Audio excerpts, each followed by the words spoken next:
No, he's charged. No, let it be charged. Okay. The executive governor of Enugu State, ably and heavily represented by Honorable Dr. Patrick Wapweza Ugo. Please another purpose for him as a company, the Commissioner for Agriculture and Agro-Industrialization, Enugu State. Honorable Dr. Patrick Wapweza Ugo, you are welcome, sir. With him is Alhaji Abraham Sani Ahmed, the CEO, Ugu Anam Farms Limited. You're welcome, sir. And then in the governor's entourage is the SPC, Head Press, Dr. Ifeanyiwa Nnaji Eze. You're welcome. Please don't turn out the portion of the meal.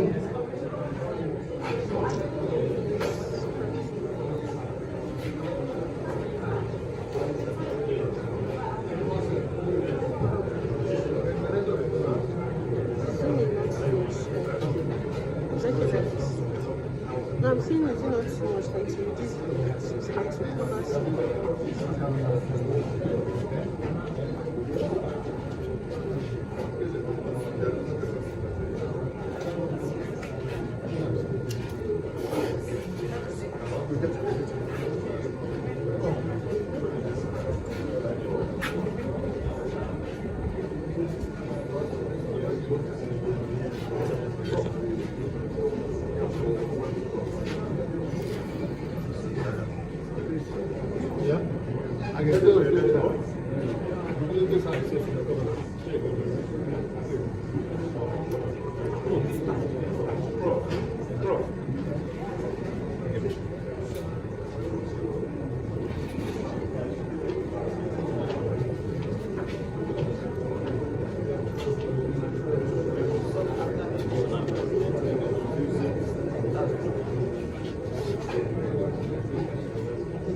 let the LOC ensure that copies of the day's program is circulated, especially and those who need to work with it. If we have the program brochure, quickly turn to page 23. Page 23 is the program of today's event. We are going to follow it sequentially according to the order of the national president.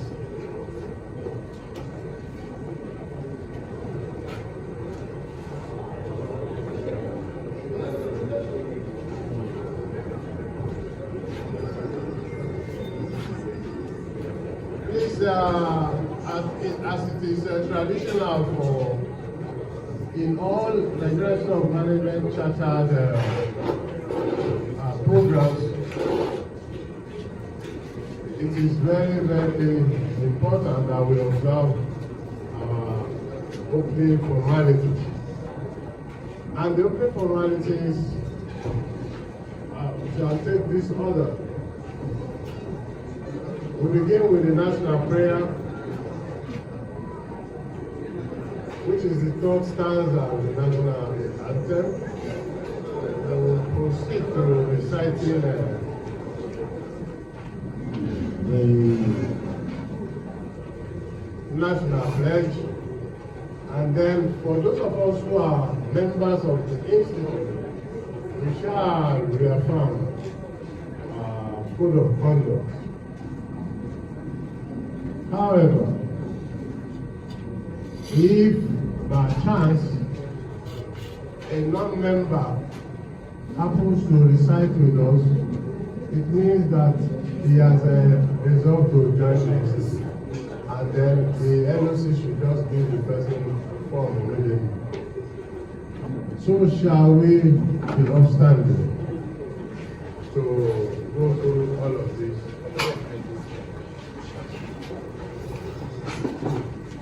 We shall recite it together. Let's begin with the national prayer. Shall we go? Oh God, all creation, grant us our Lord request. Help us to build a nation where no man is oppressed, and so in peace and plenty Nigeria the best. Amen. Amen. Then we proceed to the national. Shall we go? I pledge Nigeria, my country, to be faithful, loyal, and honest, to serve Nigeria with all my strength, to defend our unity, and uphold our honor and glory, so help me God. Amen. Now, to the reaffirmation of code of conduct. Anywhere we start with an I wish to employ us to include our names individually to it, to own it, and to operationalize it. I think the special guest of honor, rest of the governor, where you may wish to read the code of conduct, which means that you become a member almost instantly. Thank you. In your own capacity. And of course, we will take it to the leadership. Thank you. So, shall we go that I thank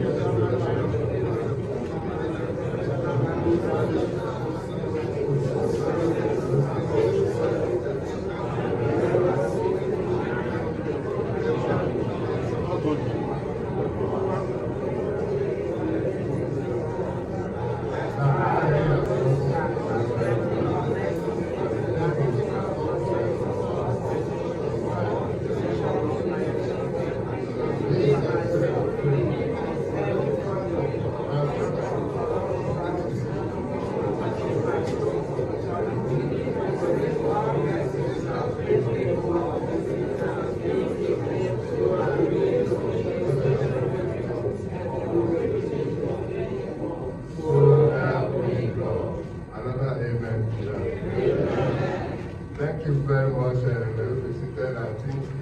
I want to say before to deliver.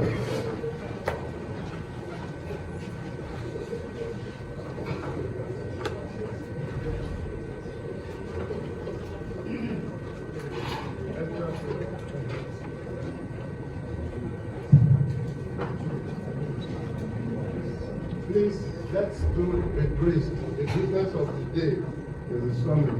We need to do a lot of learning, and relearning. Make all the speeches graceful. The only speech that is allowed is not going to be edited. Is that of His Excellency. Thank you.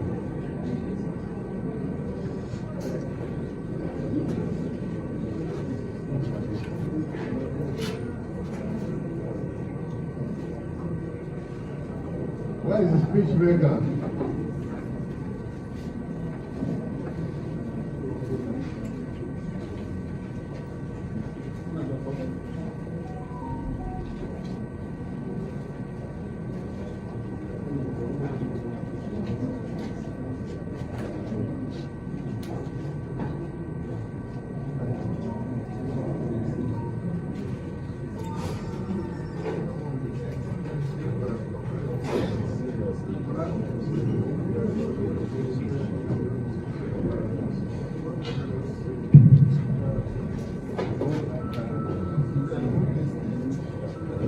Hello, distinguished fellows of the Nigerian Institute of Management. We sincerely want to welcome every one of us to this Southeast Zonal Conference, our 1-year anniversary. Last year, the NIM Zonal Conference was held in Abia State, Umuahia, the state capital. And this year, we are here again in the coast city of Enugu for the 2026 Southeast Zonal Conference. We want to welcome the President and the Chairman of the Council, the Treasurer, the Registrar, the representative of His Excellency, the Governor of Enugu State, our guest speaker,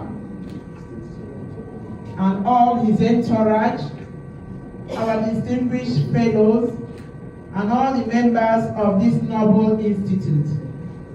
We are here not just for the fun of it, because it's our annual conference where we'll come and share knowledge, network, and proffer solutions to policies and activities that will forge our country and the Southeast government for a better position.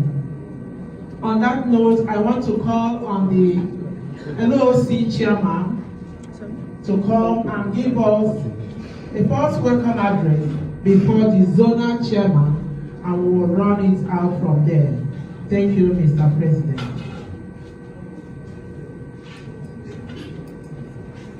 Thank you very much. Please, because we have wasted so much time, it is not in our culture. I think I should stand so that the people behind can see me. Can you see me right behind that? Yes, sir. It is not in the culture of NIM to start any events a minute after 11. When we say 11 is 11, we start. With or without officials even present. NIM has never, in the history of my 14 years as a council member, I've never seen this happen as it has happened today. For us to continue to claim by our work according to the acts of our establishment, which gives us powers to control and regulate the practice of management in Nigeria in all its ramifications, we need to be on top of our game.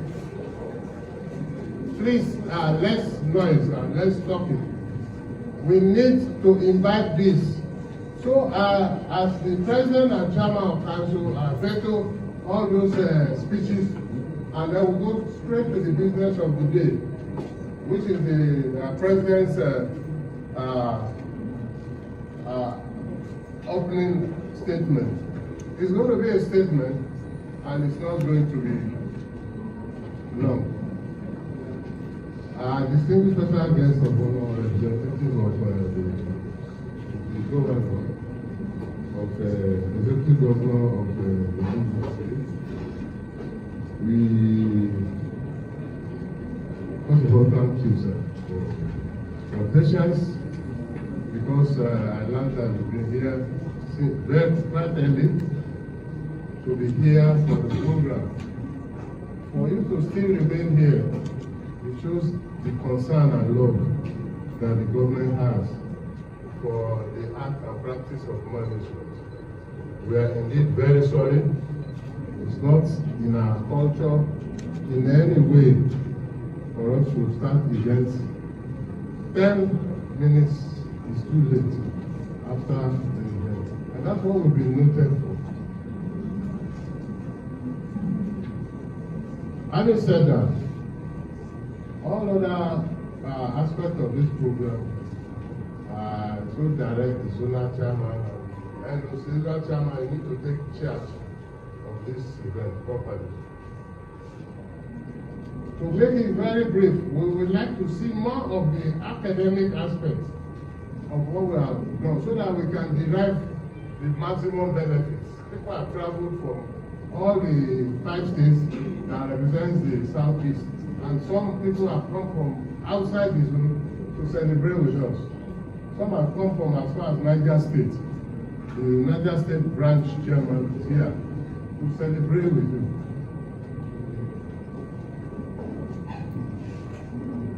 Distinguished, let me observe a bit of protocol which I cannot escape.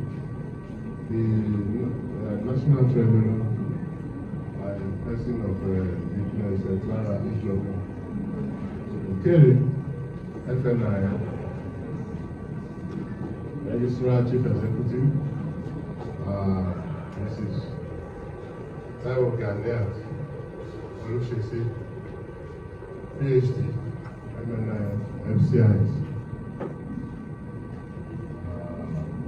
Already I've acknowledged very distinguished special guest in its own ramification. Once again, we recognize you, sir. It gives me pleasure to be here this morning on the occasion of the President's visit to Enugu State, and also to mark the 2026 Southeast Zonal Summit.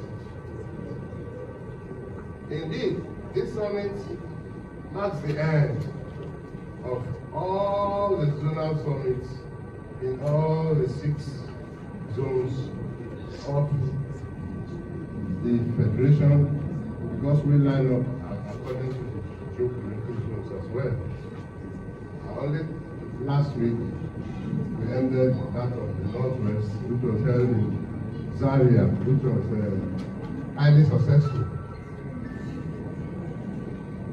And then I bring to you felicitations from the body of past presidents of the Institute, ably chaired by Mr. Finbayo.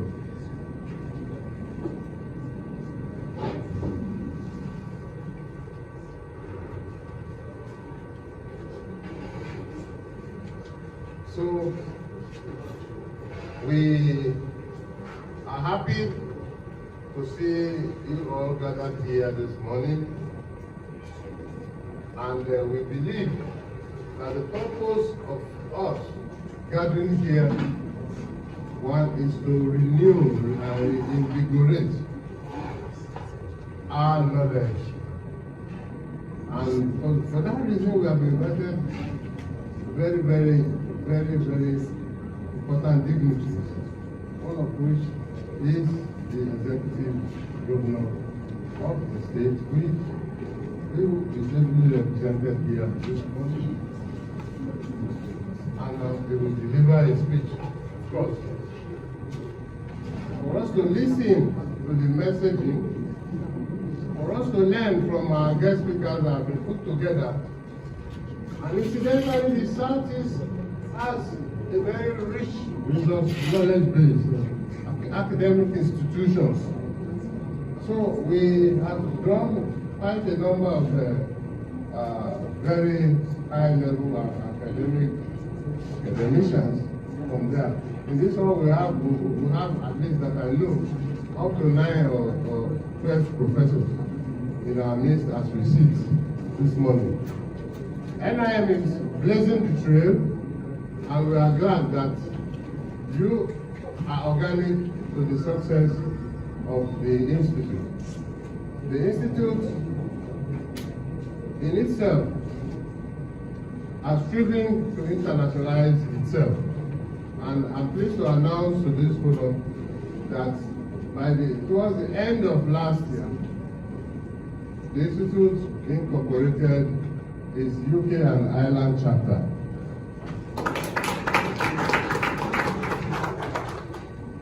Which is now up and running. And also the US chapter was also inaugurated.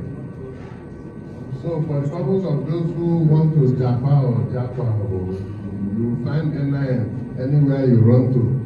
That one is based in Indianapolis, in the state of Indiana, United States. We are working gradually to work with the Malaysian Institute of Management so that we partner and collaborate with them. We also have now existing memorandum of understanding with ASCON, Administrative Staff College of Nigeria, Badagry. We also have a plethora of MOUs with both military and other civil organizations. And most importantly, we have an MOU now with the NIPS, National Institute of Policy and Strategic Studies. All these memoranda were signed is meant to expand and enlarge the scope of possibilities for you, the members, and those who are friends. For instance, our cooperation with NIPS now give us the possibility of getting a billet, which is as rare as it's very difficult to find. National Institute of Policy and Strategic Studies, as you know, is the think tank of the federal government of Nigeria, and it's run by the presidency. Aren't you proud that NIM is partnering with such a high-level institution?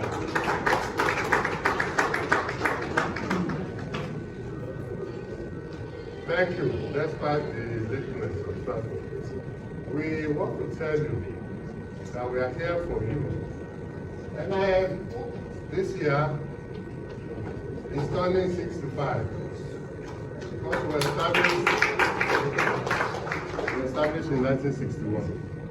We are 65 this year, and we are starting our activities that will run through the year, beginning with our 65th anniversary colloquium, which is scheduled to hold in Lagos at the Management House on the 19th of August 2026.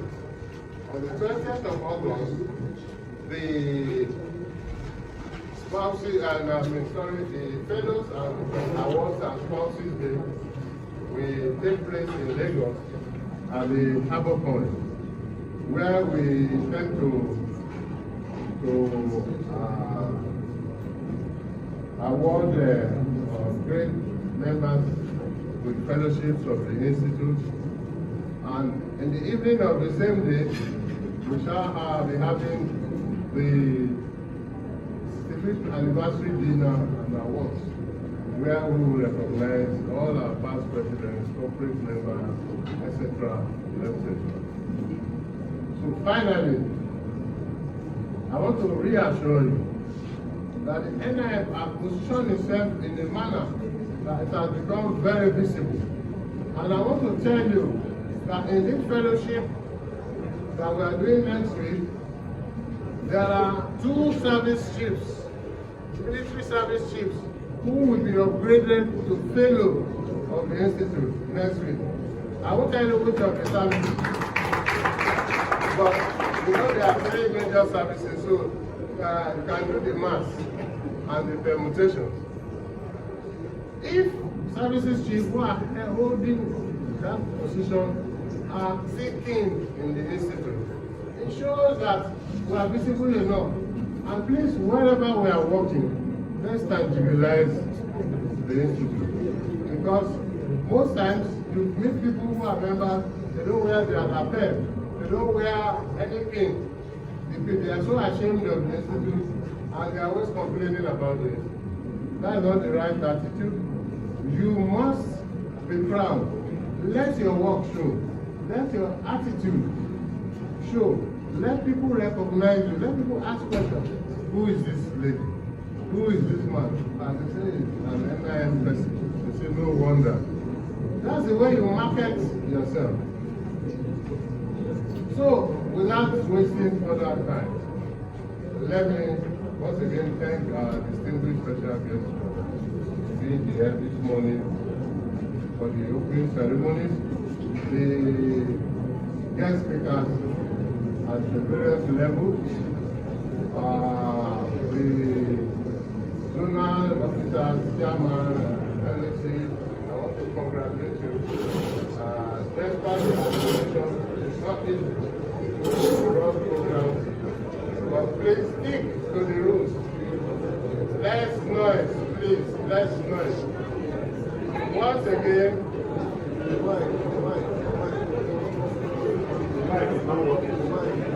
can I use my army voice? Well, unfortunately, I've just ended my speech. Thank you very much.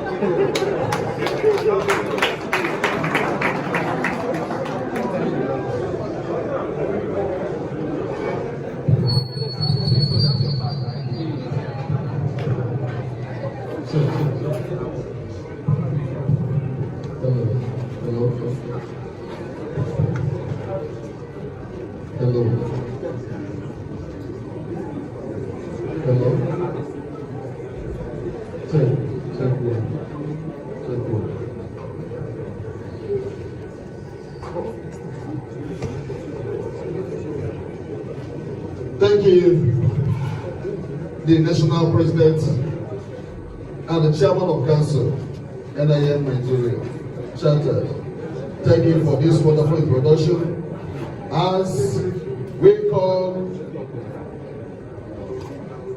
on the Chairman, Enugu State Branch, and the LOC Chairman, Professor Ike Aweze. Please, Prof.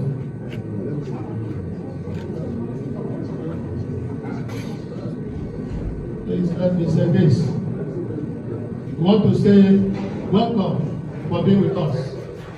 This is the Ghana Institute of Management. Please allow me to, for most of time, progress on the established protocols and proceed. My senior brother and the zonal chairman is here. They will do the welcome address for the zone. And on this note, I want to give it up, but before then,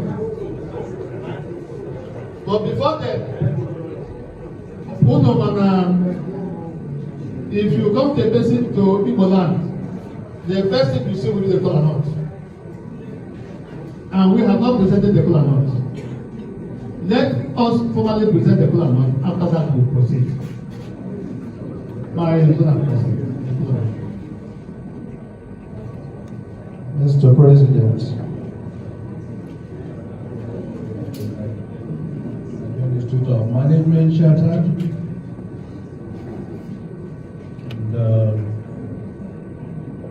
and his principal officers, here is described, the Honorable Commissioner for Agriculture, is very ably representing the Executive Governor of Enugu State, Dr. Peter Lubi Silva, our dear keynote speakers, lead presenters, our fellows, branch chairmen, chapter chairmen, and our colleagues here present, fellow professional managers, you are very welcome. This is Southeast. We are in Enugu, Gold City, the capital of the former Eastern region. By implication, the capital of Igbo. According to our tradition, we present the kola nut before we begin any ceremony. However, because we started late, we had to run. But let us do the needful. Let me use the opportunity to yield to our tradition. And so on behalf of the local organizing committee of this summit and the entire membership of the Nigerian Institute of Management Charter Service, I present this kola nut to our very able, dynamic, innovative national president and chairman of council. Indeed, this event is termed the Southeast Zonal Management Summit and visit of the national president and chairman of council. So we use this opportunity to welcome you with this kola nut, sir. Having said this, the kola nut is not understanding English again. So I know Susie Igbo. I join you when I nabata onye isi anyị n'Enugu n'ala Igbo na Southeast maka njem ọ bịara ebe a ịbịa nọnyere anyị mgbe anyị na-eme ọgbakọ anyị ji wee na-akparịta ụbụbọ dịka ndị na-ahazi ọchịchị na nlekọta ebe dị iche iche. Ezigo m ihe ọjị. As Deputy Governor of Enugu State, very ably represented here by the Honorable Commissioner for Agriculture and Agro-Industrialization, and Gosini Gorgi, Emunwafo. Agriculture,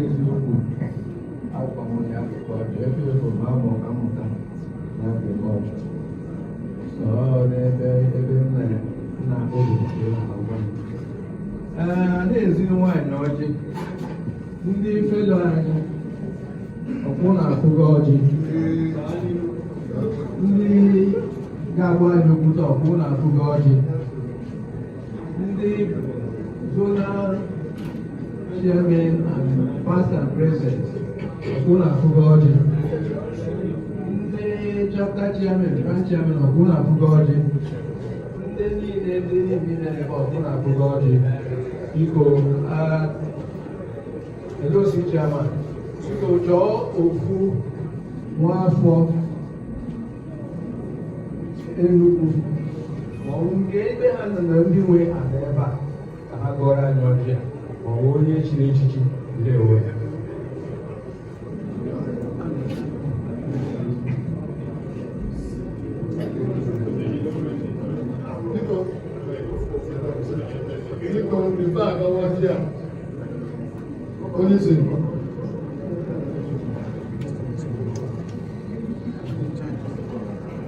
He didn't charge me.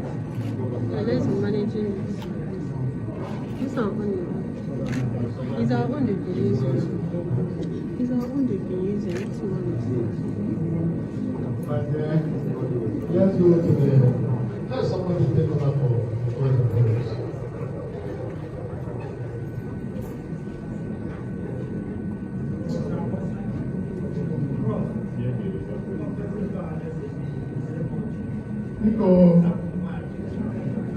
nwere chairman ọhaneze ndị Igbo Enugu Baptist dịka ọ nọ ebe a. Ana ọ bụkwa onye nka m. So, n'oge o kwesịrị, ya bụ ọrụ kwesịrị ka ọ mee. Ofu onye ị ga-agụ n'ọbịa na-ekwe ekwe n'ọbịa. Onye okwu ndị ike n'ebe a. Enwere onye okwu ndị ike n'ebe a. Ọ ga-enwere onye okwu ndị ike. Onye ọ ga-esi ikike ịgọ ọjị azụ onye nka. Ana m agọ ọjị azụ prezidenti ọhaneze. Ana m agọzi ọjị azụ onye nka. Ka m nọ n'ala na-akpọ ọka agọ ọjị. Or ezigbo onye ebili for the task force.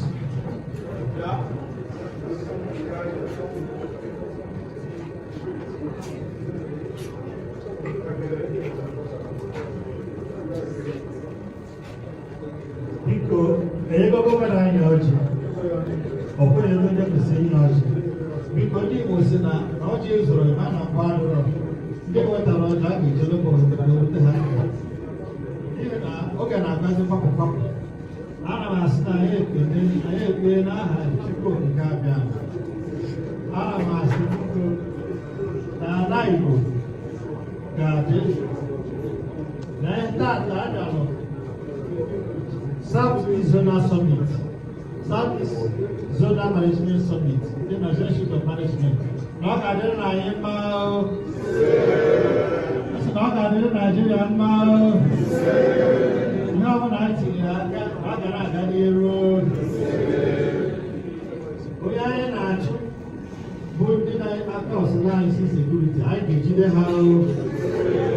Onye na-achụ anyị ọma nwude anyị. Udo ga-adị n'ala Naijiria. Ana m asị Chukwu Okike abịa maka anyị ji ọjọọ n'aka. Anyị na-agọ ndụ nwoke ndụ nwaanyị. Ọganiru obodo anyị bụ Naijiria.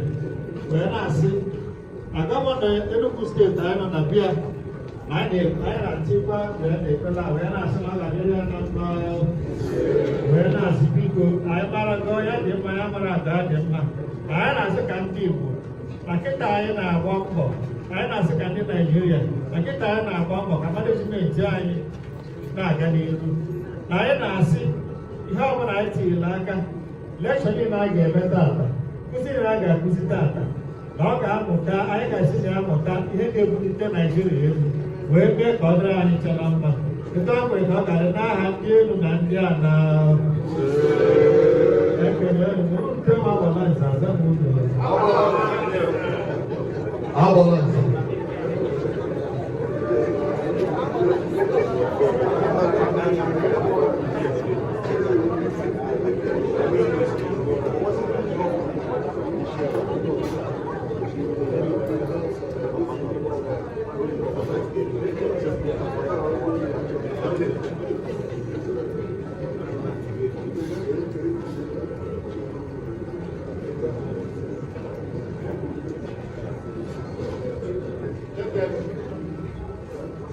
Agọọla ọjị mana agọọ ya oke kwesịrị gụọ ya. O doo ya anya na ndị Abia steeti nọ here, ndị Igbo nọ here, Anambra nọ here, Ebonyi nọ here, and of course ị nọ na nọ n'Enugu. The 5 eastern states nọ here. Ha bụ ọjị ya aka nọ ya. Biko unu butezi ọjị kewe ndị ọzọ. For all the governors, we have their cola here, cola not here. Ka ndị na-afụ maka ọjị ndị ọsha bịa bụrụ ọjị ka ndị mmadụ ka ndị mmadụ tabazie ọjị na ya agọgọ ọjị. Dọkịta Ọnajọfọ ka ndị ọsha bịa bụrụzie ọjị ka eze ndị mmadụ na ya agọgọ ọjị. Ka a na-enye ndị steeti dị iche iche nọ na Eastern Nigeria ọjị prọfọbịa gị na-ekwu ka ha wuru ofe ọjị. Ka ị na-eme nke a ka ekebezi ọjị ka onye ọbụla na-ahụ ọtabazi ọjị na ya agọgọ ekpere ọjị. Yes.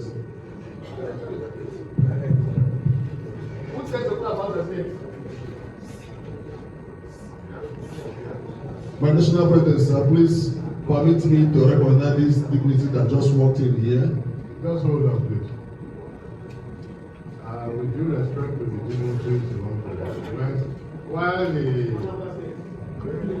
breaking of kola nut ceremony is going on, we respectfully want to invite the representative of the governor to make his address. Government officials have very serious business to do, and we want to go back to his office to deal with matters of the state. Your Excellency.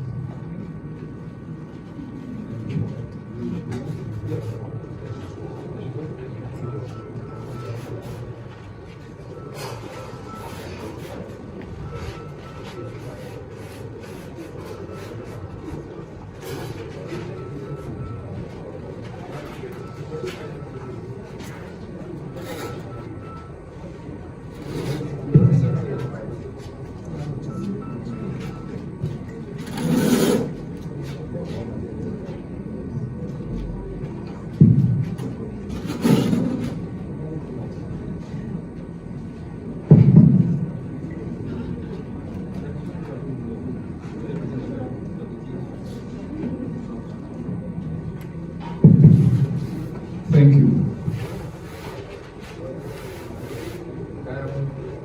Before I deliver the message from the governor, Mr. President, please, I want to just be sure that what you intend to make, that you will give me automatic membership.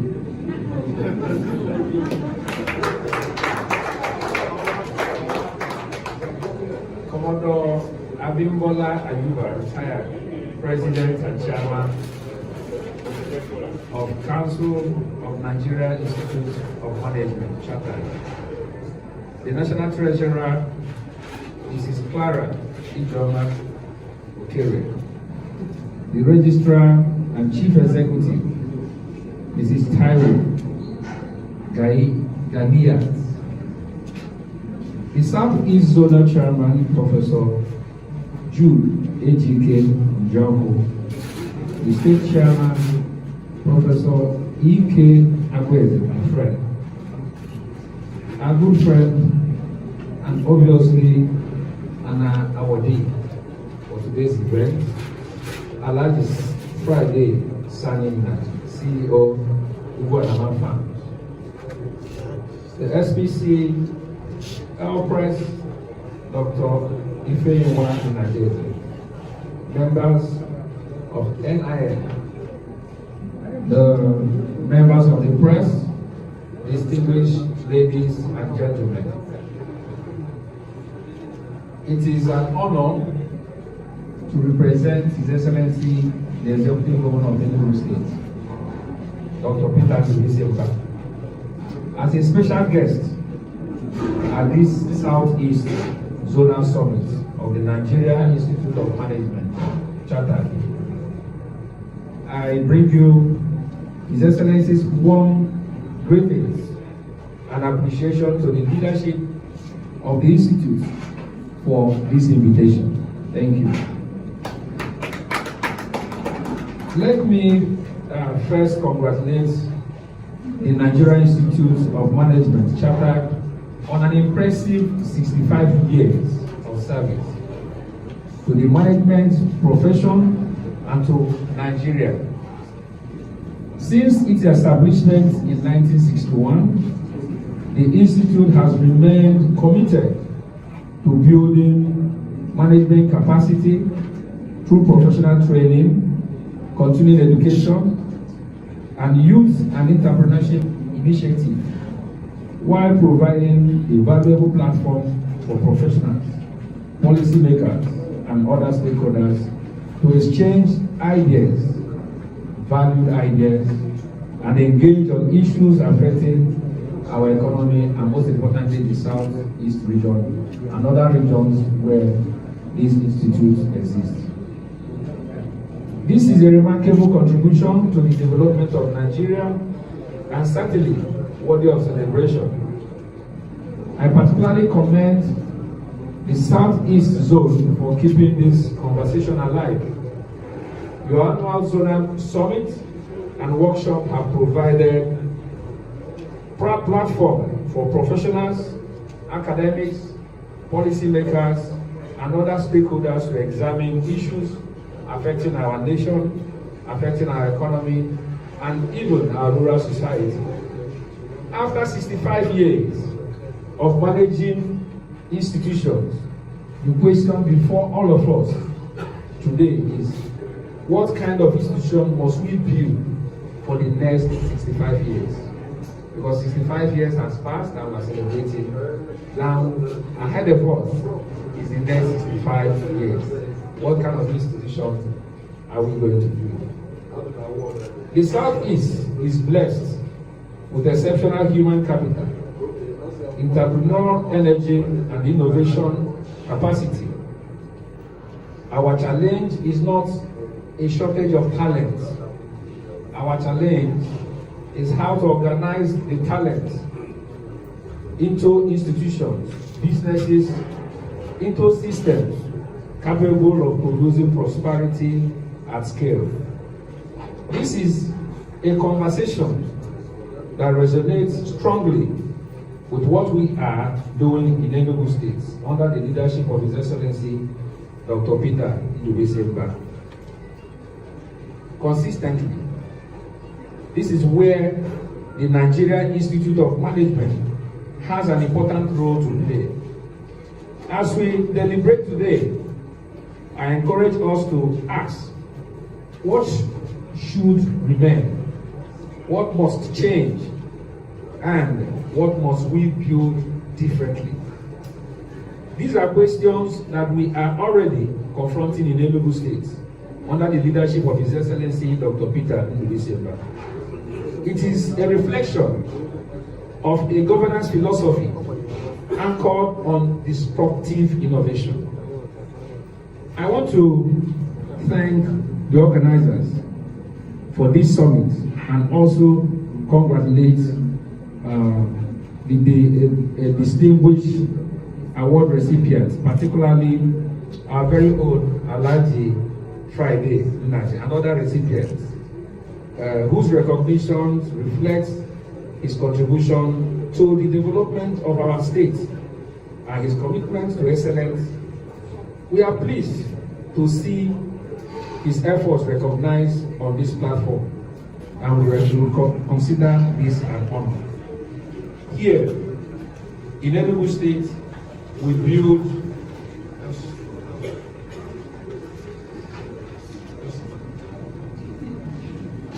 Here in Enugu State, the administration of His Excellency Dr. Peter Inubesemba has also approached governance not as a collection of isolated projects, but as an attempt to change the way that the states function.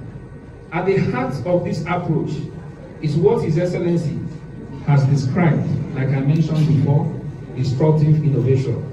For us, disruptive innovation means changing old ways of doing things, embracing new ideas and technologies, and building systems that can deliver better outcomes at scale. That distinction is important.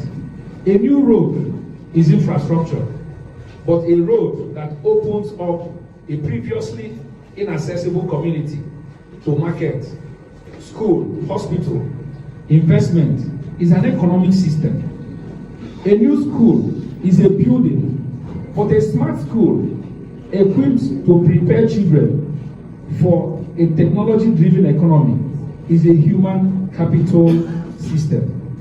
A revenue increase is a financial achievement, but a modern revenue system that uses technology, e-payment, and reforms to reduce leakages, improve transparency, and strengthen the state's capacity to finance development is institutional reform. And in agriculture, this philosophy is equally clear. We are not approaching agriculture simply as the distribution of fertilizer or seeds that is ongoing now. We are building an ecosystem around land, around production, around mechanization, around irrigation, technology, storage, processing, and market. The development of our 260 farm estates, expansion of the agricultural land bank, the Enugu tractor assembly plant, and investment in climate-smart farming through greenhouse and modern production systems are all part of an attempt to change agriculture from a predominantly subsistence activity into a commercially organized sector. We now have a database of farmers across the state. This is helping us better to understand our farmers, identify their needs, plan interventions more effectively, and ensure that government support is targeted where it is most needed. That, to me, is management in action. It is asking, how do we build a system in which the farmer is not left alone to struggle with production, while someone else captures the value at the other end of the chain? It is asking how we turn land into productive assets, production into businesses, businesses into jobs, and jobs into prosperity for our people. That is the kind of thinking we need across the Southeast. Our entrepreneurs need functional systems that allow them to grow. Our young people need pathways from education to skills to enterprise, and enterprise to skill. And our government needs institutions capable of implementing policies. Distinguished ladies and gentlemen, on behalf of His Excellency Dr. Peter Ndubuisiengwa, I wish you a productive and inspiring summit. It is my honor and privilege to hereby declare the National Institute of Management Chartered Southeast Zonal Summit officially open. In Enugu State, as His Excellency has envisioned, our tomorrow is a day here. Thank you.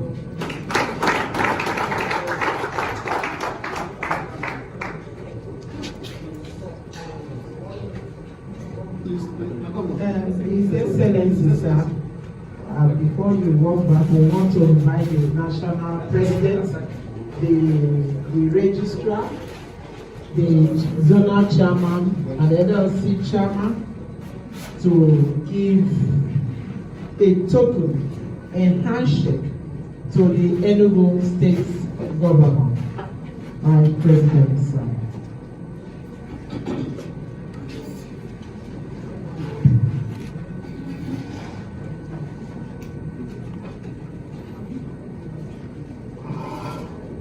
The leadership of NIM Nigeria, ably and heavily led by our own Commodore, is here presenting a gift, a token to Enugu State Governor, His Excellency, Barrister Dr. Peter Ndubuisiengwa, heavily and ably represented by our own Honorable Commissioner for Agriculture and Agro-Industrialization, Honorable Dr. Patrick Wabweze Obo.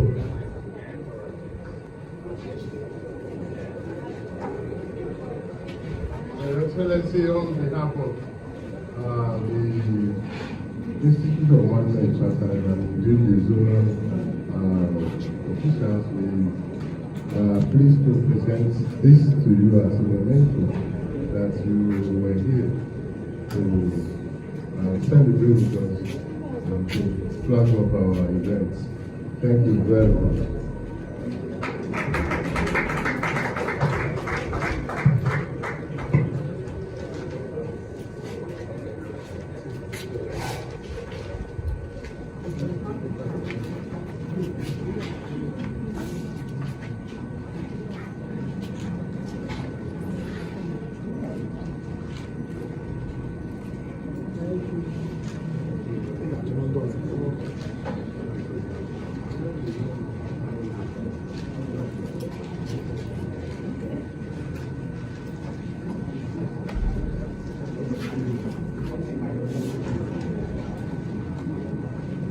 Having done the presentation, as the national chairman, the president is retiring to assume his duty and functions, please permit me to recognize and as well welcome Dr. Catherine Ugweze, the CEO of Leoman's Integrated Services Limited.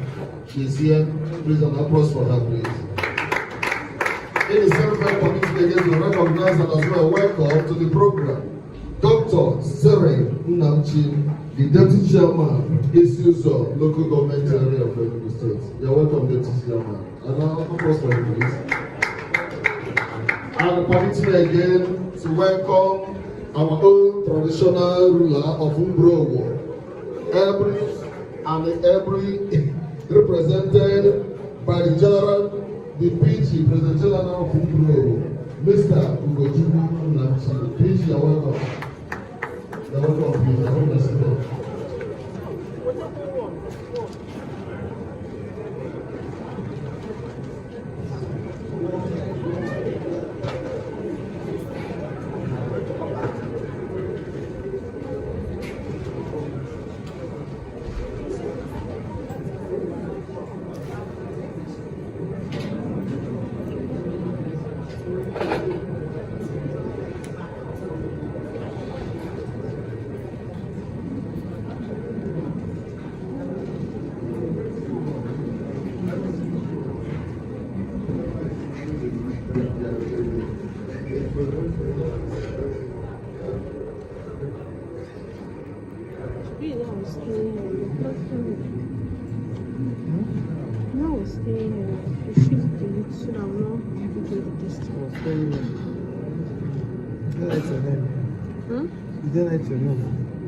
I said you should shift your camera this way. It's not Going down the program, You don't have a particular space.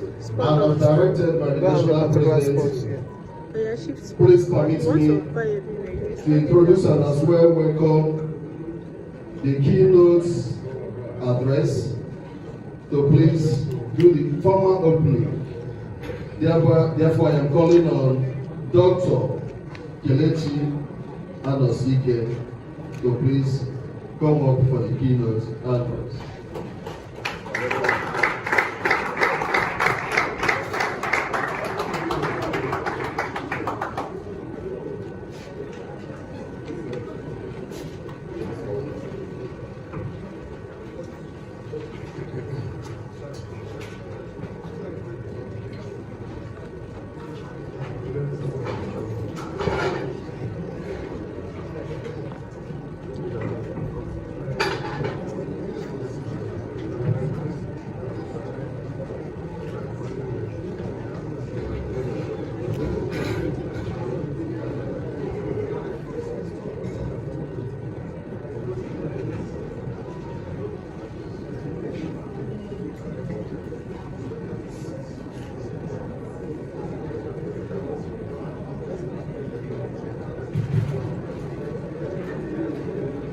Sorry, we have the indulgence of our keynote speaker to make a short announcement. Please, immediately after the keynote speaker, we would like to invite the panelists and the other speakers to join us here on the item. Thank you, and including the keynote speaker. Thank you.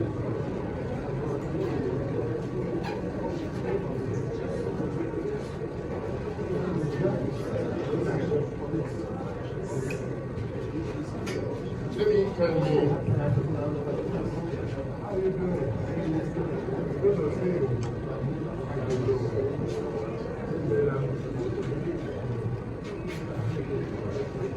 The President and Chairman of the Council of Nigeria Institute of Management Qatar, the Southeast Zonal Leadership of the Institute,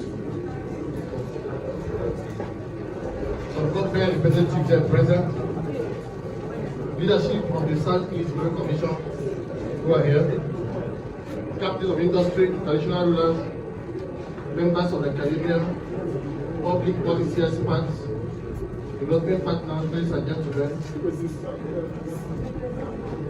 Good morning.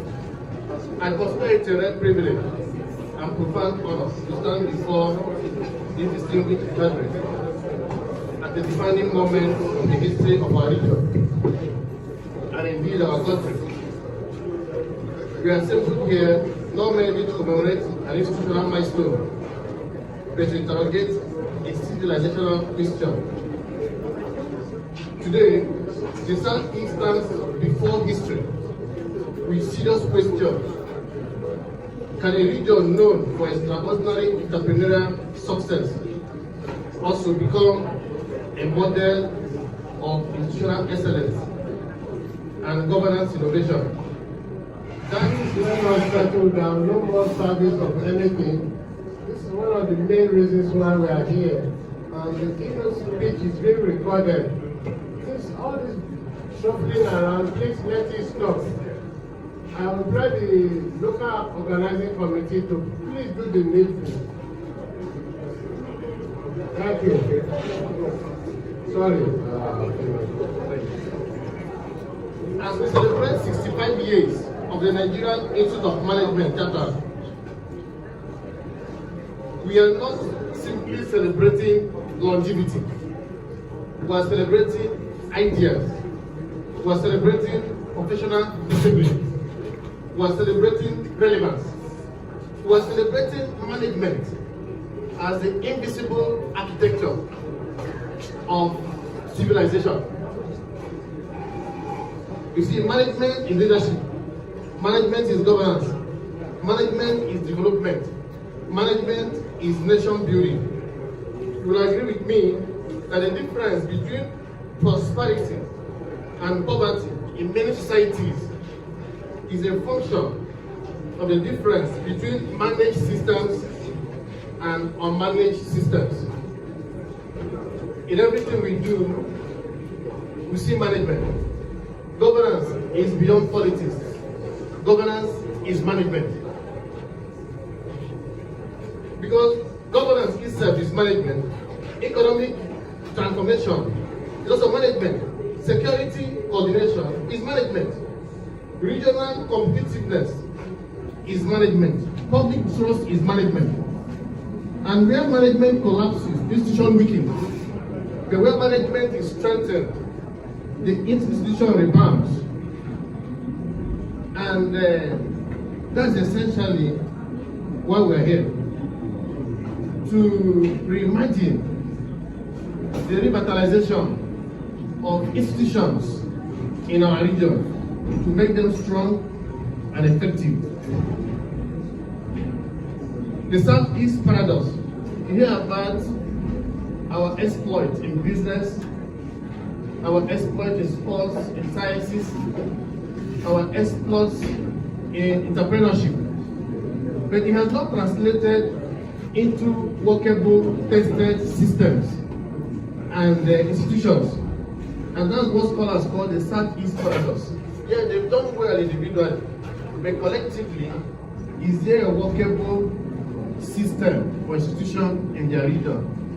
And there is none. And that is why we're here. And that is what the Nigerian Institute of Management seeks to address. And that's what the paper seeks to highlight, where we got it right before, how we missed it, and what we need to do to reposition the region to be able to get back there. Why institutions matter? Institutions are not just mere buildings. Institutions are a system of rules, norms, structures, behavioral patterns that give birth to a predictable outcome, expected outcome. Those are institutions. They determine whether investors trust an economy, whether governance works, whether public funds are protected. Strong institutions reduce uncertainty. Weak institutions increase chaos. I was not want the noise in the house outside. Yes, this is the movement. Please.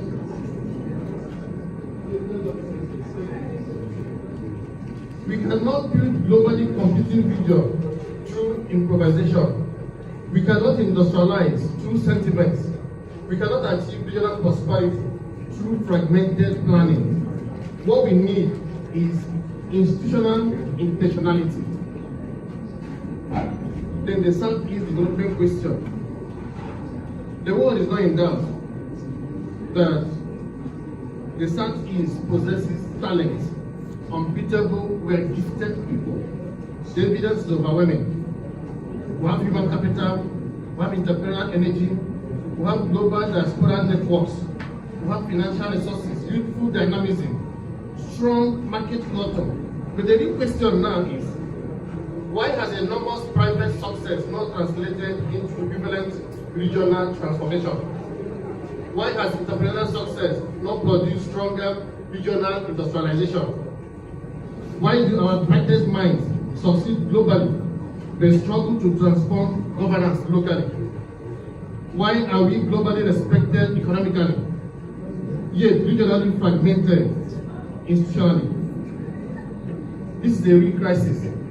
It's a management crisis. Vected with fragmented governance, regional planning, institutional weakness, policy inconsistency. So we look at the new Southeast consensus.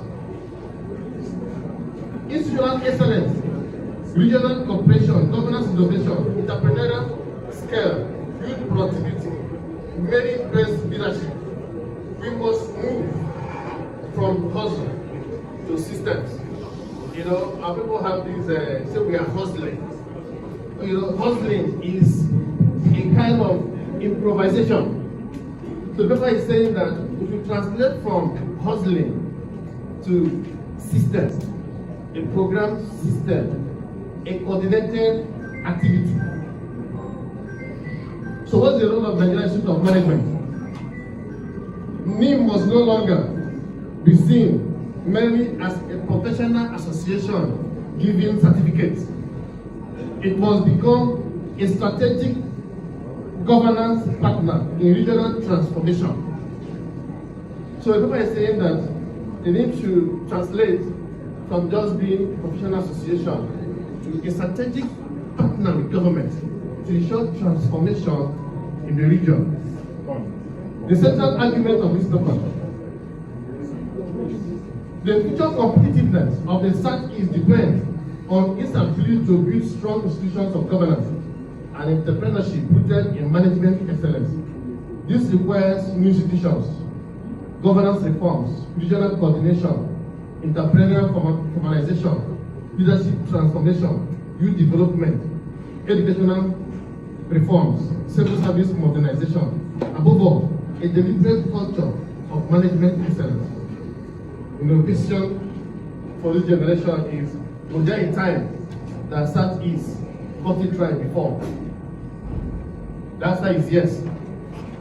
During the, and we'll just look at it briefly, during the premier of Eastern Nigeria, Mr. Michael Kokora, we got it right.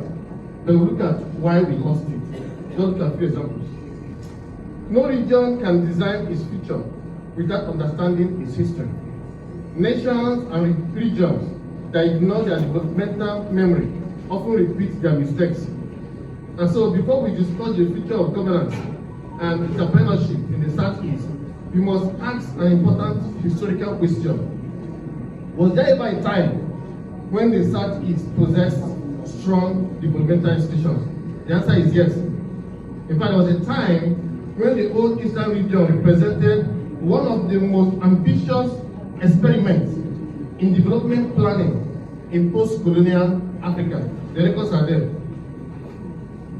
So indeed, if we are serious about reimagining governance, like the theme of this conference, if we are serious about reimagining governance in the Southeast, we must revisit what worked. The future is easier to build when history is properly understood. So how did it work before? So look at a few opera development philosophy. You know, he called his own development philosophy. And for me, who is a governorship candidate from PDP in Abia State 2027, we developed a welfare philosophy. So you see some similarities between the development philosophy and the welfare philosophy. Enokwara regime, coincidentally an uncle from the same lineage, he talked about production, prosperity, and people-centered governance. But we have developed the same tripod, which we call service, welfare, and prosperity. So all he did was, as a result of those three driving tripods, those three visions of production, prosperity, and people-centered governance. But for us, we are promoting service like production, but on a large scale, welfare of the people. Because as a welfarist, we believe that the primary purpose of government is the people. The primary purpose of government is the people.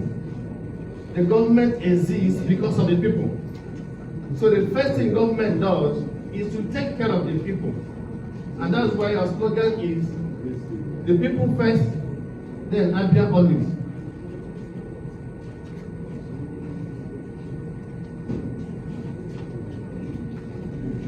So the Eastern region is Africa's fastest growing economy.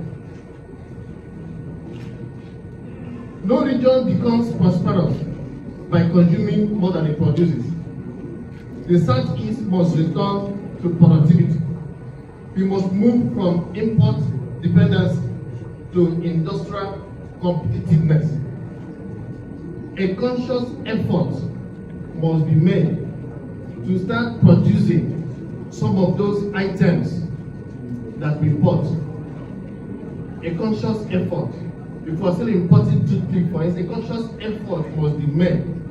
And with Nigerian Institute of Management becoming a strategic partner with government to ensure transformation, and a think tank for government, a conscious effort must be made to start producing some of those items that we import. Let's look at three institutions built during the Eastern region era. I just mentioned them. They were Eastern Nigerian Development Operation, ENDC, which was like the Indian room of government. So lessons for today, the Southeast urgently requires a Southeast Regional Economic Planning and Investment Commission, a technocratic institution for long-term economic planning, regional GDP, modern investment coordination, economic forecasting, industrial policy implementation. What is not planned rarely prospers. What is not managed is not sustained. Sustainability is a major component of project management. I recall when after my first degree in law, I went and got my master's in petroleum law and policy at the Center for Energy, Petroleum Law and Policy, University of London, Scotland. In one of the modules I did, I discovered, and that's the difference between some of those Western countries and what we do here. This word, sustainability, is a major component of project management. As they are designing any project, the first thing at the back of their mind is, how does this policy, how does this structure sustain? How do you sustain this? So nothing is built. After a while, you see abandoned, or you build a big, massive stadium of 60,000. Then it's not maintained, and you see grasses everywhere, and government keep pumping funds. They don't do it. They look at how will that stadium run itself, sustainability, without being a drain on government purse and resources. Like what we do here. So the government does not intervene, nothing works. So every year it comes into the budget as a current expenses to maintain an edifice that is producing nothing. Sustainability is key. If the region will reimagine institutions and build workable systems. Then there was cooperative economics. The Eastern region successfully leveraged cooperative societies. This made access to finance improved as possible. Lessons for us. Regional cooperative industrial financial systems.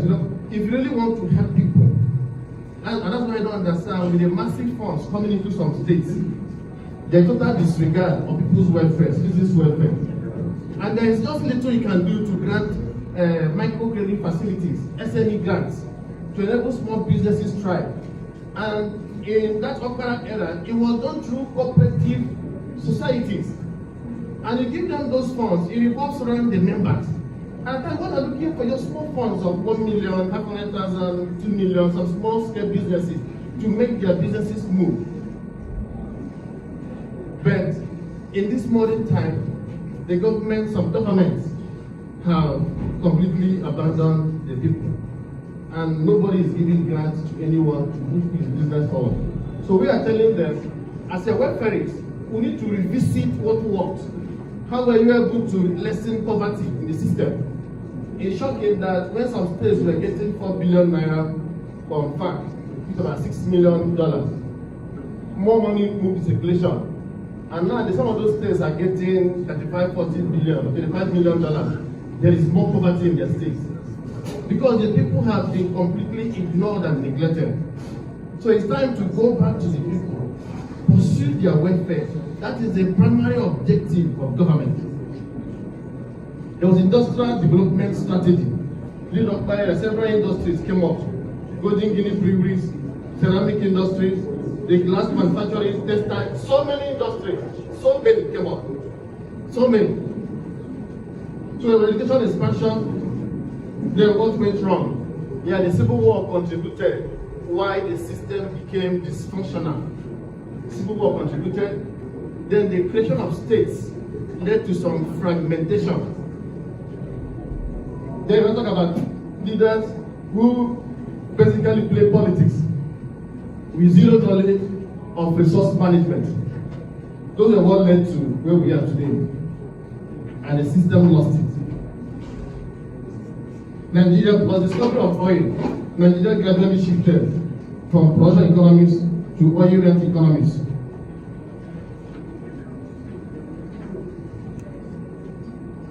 So if you look at a few lessons from Japan and Enugu lessons, despite institutional weaknesses, two cities tell us something important about the manufacturing magic waiting to happen, about the mention of the Africa's most remarkable informal manufacturing ecosystem, producing footwear, leather products, and you know it. So it's time to massively promote, look at the competitive advantage of certain cities within our region and promote what they are known for. And it's time to make Medionaba become a global industrial brand. One of Africa's indigenous industrial hub. It represents one of Africa's most successful indigenous industrial ecosystem. Businesses evolve over time. And that was the origin of the famous Eba Boy system. Became an informal entrepreneurial university. And yet, much remains informal. This is where institutionalization becomes necessary. There is time to institutionalize that as the whole world now is paying attention to that system, you know, to Harvard, that are studying that informal economic empowerment, entrepreneurial institutionalization. There is time to formalize it. And that is where the Institute of Management also comes in. We need to tell our story. As they've taken over and they're studying it, in a short while, they will produce documentary telling us how they were the one that introduced them to us. Don't we have, others had River Niger. So they don't say, well, somebody that came from this country and discovered the water behind our backyard for us. So if you don't tell your story, they will soon tell your story, and the whole world will believe their story, because you lost your voice to do same. So I'm calling on the Nigerian Institute of Management. It's time to tell our story. It's time to document and formalize this Eba Boy system that has worked. A means of wealth transfer. It's time to document it. It's time to formalize it. It is time to formalize it. Now the big interest, one day they will tell us story, just watch it, they'll bring up story, how they introduce, how they stole that concept from somewhere. Maybe you've not heard that they say Monkey Monkey and discovered your water. River Niger. They came from his country and discovered our water. And the story is all over the world. So we look at the crisis of governance, institutional failure, and entrepreneurship deficit in the contemporary Southeast. The imperative of honest diagnosis. A wise physician does not prescribe treatment before diagnosis. Likewise, religions do not transform through motivational speeches alone. Transformation begins with honesty. It begins with courage. It begins with the willingness to confront uncomfortable truths. Permit me, therefore, to respectfully submit that the Southeast is not suffering from lack of intelligence. The Southeast is not suffering from lack of enterprise. The Southeast is not suffering from lack of talent. Rather, the Southeast is suffering from a crisis of institutional coordination, governance systems, and management architecture. Unless this reality is honestly confronted, our enormous entrepreneurial energy may continue to underperform regionally. And that's what I mentioned earlier about the Southeast development paradox. We have our sons who are known globally in commerce, spare parts, pharmaceuticals, manufacturing, logistics, importation, technology-enabled trading, hospitality, real estate, aviation. We control aviation in this country. In Africa, Southeast, the biggest brands is from here. So does it translate to a workable system? Is there and that's part of the difference between, and that's why it's a paradox, it's a big question. You see, the wealth is supposed to flow from the system. Like during the Michael Okpara era, several persons made billions from a workable system. So if you trace it was this economic policy that made this one achieve this. You trace their wealth. But this time around, you see, they just grow into billions, multi-millions of dollars. And there's no workable system. And that's the paradox. How are they able to amass so much wealth individually? And there is no workable system. There's no functional institution in the same region. Strong individually, but weak collectively. So we need to solve that paradox. President, we will solve the paradox. Every time we solve it. And that's why NIM is a think tank. Policy makers. So look at those few crises in the Southeast. There's governance crisis in the Southeast. Governance is the strategic management of public resources, institutions, and systems for collective prosperity. By this definition, governance is fundamentally management. And unfortunately, the Southeast faces several governance deficits. And there's fragmented regional governance. Each state frequently pursues isolated development agendas. There is limited regional planning. Yes, we agree. They can be politically independent by being 5 states and the product of enabling law. Politically, they can be independent. But economically, which covers security, these 5 regions can actually be dependent. See what's happening. When they start terrorizing a particular community in Anambra, for instance, the neighboring states like Imo and other states, Enugu, feel unbothered. They don't care. So when they want so much heat to those criminals in Anambra, what do? They cross the border. They go enter Imo or go to Enugu and go and hibernate. True or false? True. That's what they do. So they go and hibernate in neighboring states, either to operate from those states or wait for that place to calm down, then they move back. But if there is synergy, if there is coordination in the security architecture, as that Anambra government is trying the heat on them, then the neighboring states will lay ambush, is it not? Then they set control in those borders and treat them as they're crossing, because eventually they will cross. So when you now come to Enugu and put so much heat on them, they move their way. So they economically, security-wise, they are not dependent, they are isolated. That's fragmented regional government. It's not working. It's time to have them design a system that works. I'm going to use security as an example. It affects all the sectors of human existence. And with proper coordination, we're able to pick them up. And most of them are even known in our communities. But because some people feel unconcerned, nobody bothers to point them out. And I was told that when your neighbor's house is on fire, you help him put up the fire. Just by adventure, fire can spread and get to your own place. So they need to work together. Yeah, I agree, politically they are different. They need to work together to achieve the aim and the purpose of this level. Big policy continuity. One set up a project, larger good project. Another one comes and he abandons, he starts a fresh one entirely. And that's part of what I like about the host governor where we are, Anambra State government, Enugu State government, who picked up almost all the abandoned projects, including this facility was abandoned for several years. For several years. So he came and refurbished. And several, I can mention several, even the International Conference Center, right? Was abandoned for several years. Massive.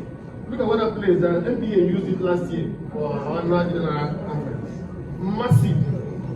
So there should be continuity of policy, that's what I'm saying. You shouldn't go to any state and say abandoned project and say, because I didn't start this, I will not complete it. Purely to go to, we're not in competition. It's about regional growth and development. So no state should have abandoned projects. No state should have abandoned projects. There should be a continuity of policy. So I want to believe that at the end of this summit, the Director of Management, a part of their communique, which include continuity of projects for policies in Southeast. It will really help the region.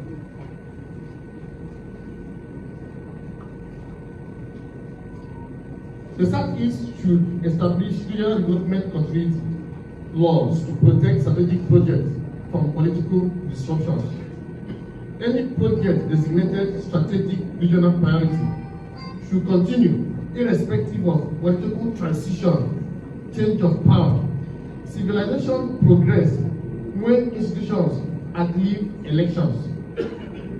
When they outlive elections. Civil service performance problem. No region can outperform the quality of its bureaucracy. And here lies another challenge. The Southeast civil service remains constrained by weak digital systems, bureaucratic delays, low performance culture, limited performance metrics. So there's need to fix it. Entrepreneurship challenge deficit. The Southeast has entrepreneurship, but entrepreneurship alone is insufficient without systems. Entrepreneurship becomes survivalist rather than transformational. The Southeast faces 4 entrepreneurship deficits. We look at the informality gap. The informal sector is substantially unregulated, and it's not only in Southeast, in the whole country. The artisans, the electricians, the plumbers, the mechanics, substantially unregulated. And I want to believe that NIM should be concerned about the billions of naira that is lost yearly from some of these plants that are not regulated. Should be concerned about it. And that's why we have proposed what we call, by the grace of God, when we come in, Abia State will be the first state that will regulate the informal sector. Yeah, the agency we call ASIDRA. Abia State Informal Sector Development and Regulatory Agency.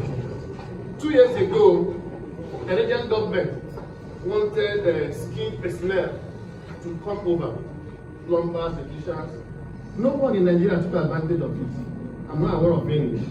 But even Ghana, Kenya, Rwanda sent us so many of those artisans. Why? You don't go to embassy and say, I'm a plumber, I have 30 years experience. They need some certification. And what we propose to do is to get them together But they already know the work, but the 3 months refresher course. Get big companies like Julius Vega. Give them 3 months course, 3 months. So I can be certificated. They have a certificate. And with the certificate, we're able to eliminate the quacks, the fake quacks from the experts.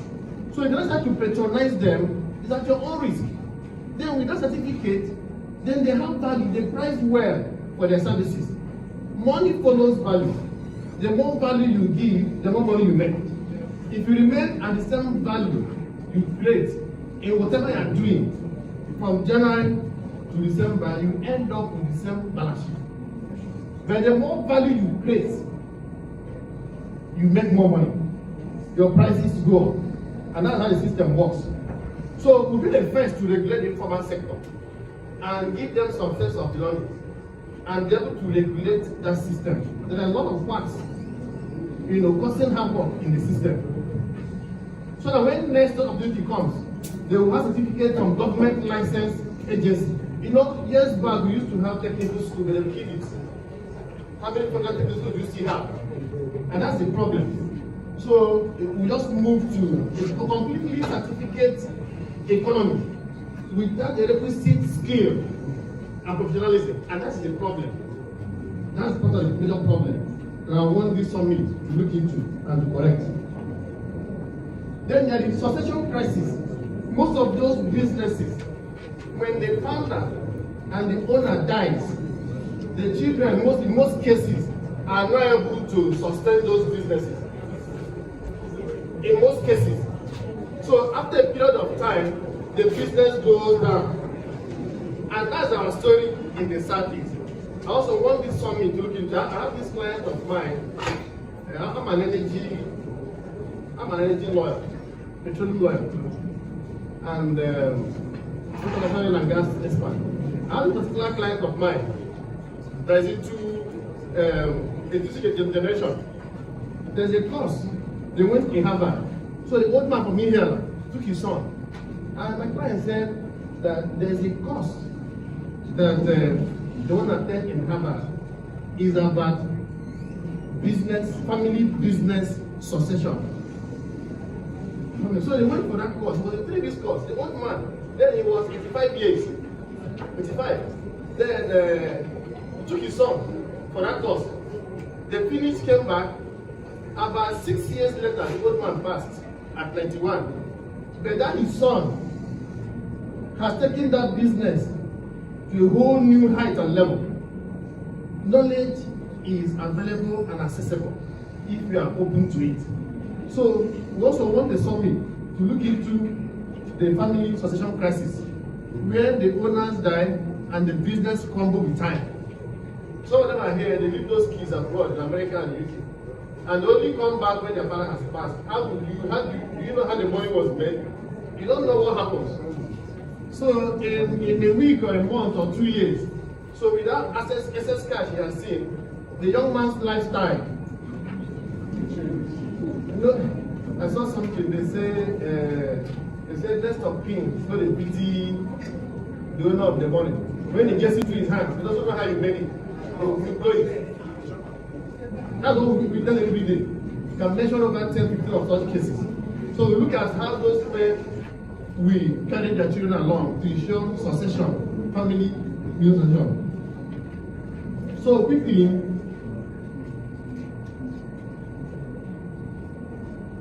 there are several institutions that the Southeast can build for regional management excellence, governance transformation, and sustainable development. The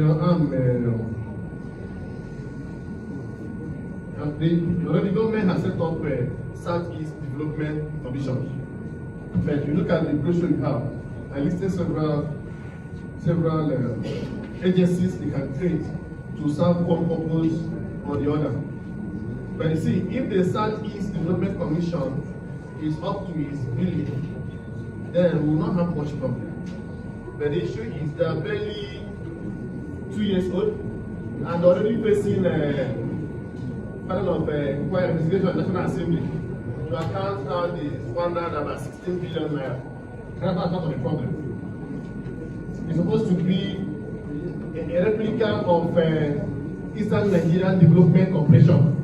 So Southeast Development Commission. Should not be the same thing that agency did, but it's a whole different story for a single person. So look at institutional reforms for a new Southeast. How management excellence can transform governance, entrepreneurship, and development. Institutional reform means changing the rules, systems, structures, and management culture of institutions to improve performance, accountability, and outcomes. Reform is not destruction. Reform is redesign. Reform means making governance smarter, making institutions efficient, improving delivery system, building accountability, encouraging innovation. The goal is simple: to move from weak system to a working system. So we're proposing a governance reform. Performance, such issues are performance governance, where public institutions are judged by measurable outcomes. Political appointees are judged by measurable outcomes. You know, people will do what you inspect and not what you expect. If you delegate assignment or a job function to your subordinates or staff in the office, if the staff knows that you will inspect that job, the staff will do it. But if you know you are too busy to inspect, they will not bother. So they will always do what you inspect. And that's where NIM also comes in, regional management comes in. You know, with a scorecard. And is the failure, is the gap of that assignment, and that is why the media have taken it over as their job to assess the governors in Nigeria. So I'm giving the lesson of management a new assignment as a think tank and open up a scorecard for government. NIM should be able to set, and I'll list those parameters to assess those governors in various areas, in various categories. And it's a failure to do it by a professional association like this, that you see the media will not say the best governor of the year is this, the best in infrastructure is this, the best human development capital is this. That's not their job.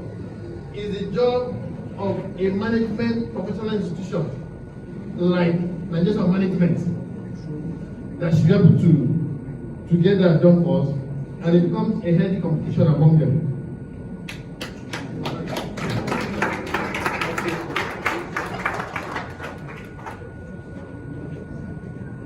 So we need entrepreneurship reform from trading to industrial scale. We need educational reform from certificate economy to productivity economy. We need that educational reform. Then we need digital governance reform. There are new ways of helping people. You know, I tell them when I'm doing my consultation, and I said that what some of them know as youth empowerment is to buy them tricycle, wheelbarrow, and keke. As if everybody must be driver. So development, empowerment has gone far beyond that. Yeah, and I don't blame some of them because that's how they think in their mindset.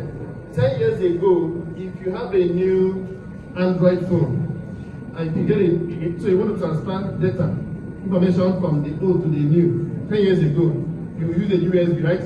Then put in your laptop. Then first move it to the laptop before the new phone. Then you start deleting. That was years ago. Do you still do that now? Nobody does that. You just download smart switch in one and the other. And the thing moves. That's how governance is, that's how development is. And some use a Zenda. If you are transferring from iPhone to Android, you use it, the thing moves. Seamlessly, just have internet.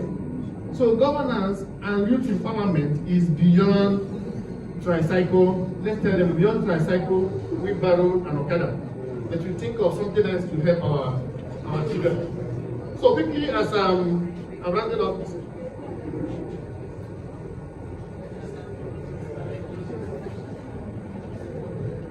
so I quickly visit, I already mentioned this boy. paper boy apprenticeship system. The Southeast greatest indigenous economic institution. Why global scholars study and how it can be transformed into a world-class model of management excellence. And what they transfer to those boys: trade skills, financial discipline, customer relations, supply chain, negotiation, risk management, business systems, market intelligence. You see, by the time there is no standardization. If your boss, if your master, the organ, wants you to learn everything, he pours his heart in training you. But if he doesn't want you to learn everything, he gives back some. He may not expose you to the supply chain. So you don't know where he gets his own credit, his own do some credit and pay later. So if you have standardization, then we show that the same information, the same knowledge is being transferred from one to the other.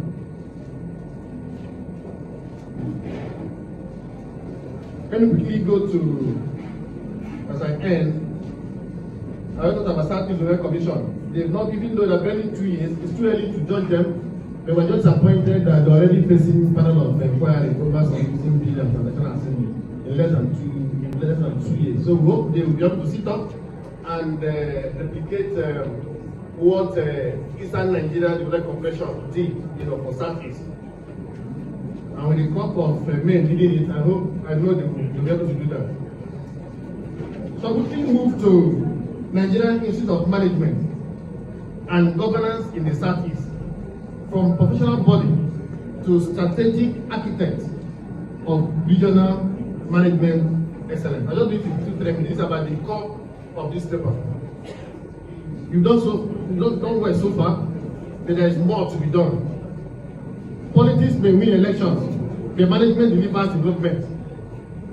And if this proposition is true, then NIM occupies a strategic place in the future of the Southeast. And 65 years of professional excellence. The question before NIM is no longer merely how do we train managers. The bigger question is how do we transform governance through management. I tell them that for us to move further, we don't really need more politicians. We need more managers. We need more resource managers, not just politicians.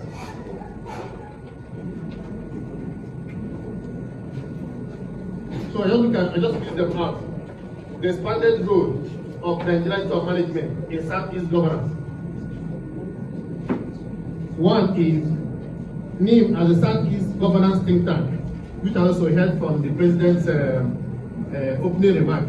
I heard about think tank, and that is what NIM is, and it should take its pride of place as such a high-class professional and management body, offering policy, directive, and advice to our state governors, and also helping in training government appointees.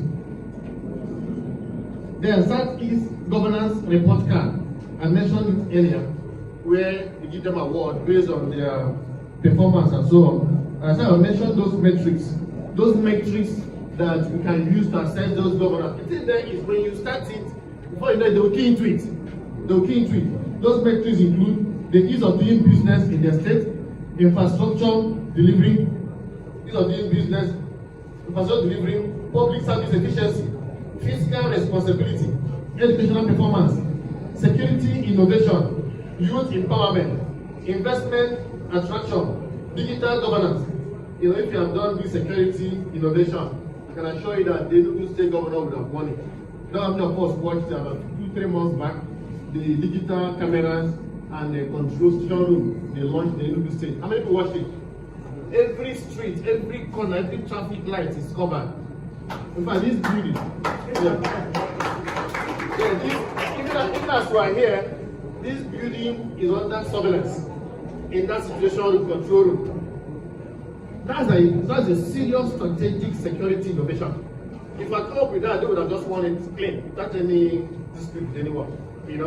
So these are things that will strive healthy competition among the governors. They want to, because there are people who ask them questions. When they had this day at 30, arise at 12, this day at 30, they send journalists to various states, and they camp in those states for 2 weeks to pick, it's not like to pick some of these metrics, achievements, and eventually some emerged. As the governors, four of them had a time, quite from Lagos, four governors had a time, in some areas, So, governors management retreats, where they train civil servants. In fact, I can assure you that by this time next year, when we get into power in Abia State, we'll be able to get named. Can we start the first process to train all the governors appointees?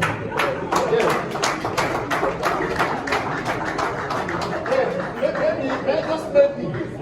Maybe it may be the first state, that will engage the legislation of management to train all the appointees of government, the commissioners, the SAs, the PAs, and the local government. Because most of them get to work, they don't know what to do. Who is training them? So watch out for my invitation sometime next year. We will invite the professional bodies to help us train some government appointees so that they will know what they need to do.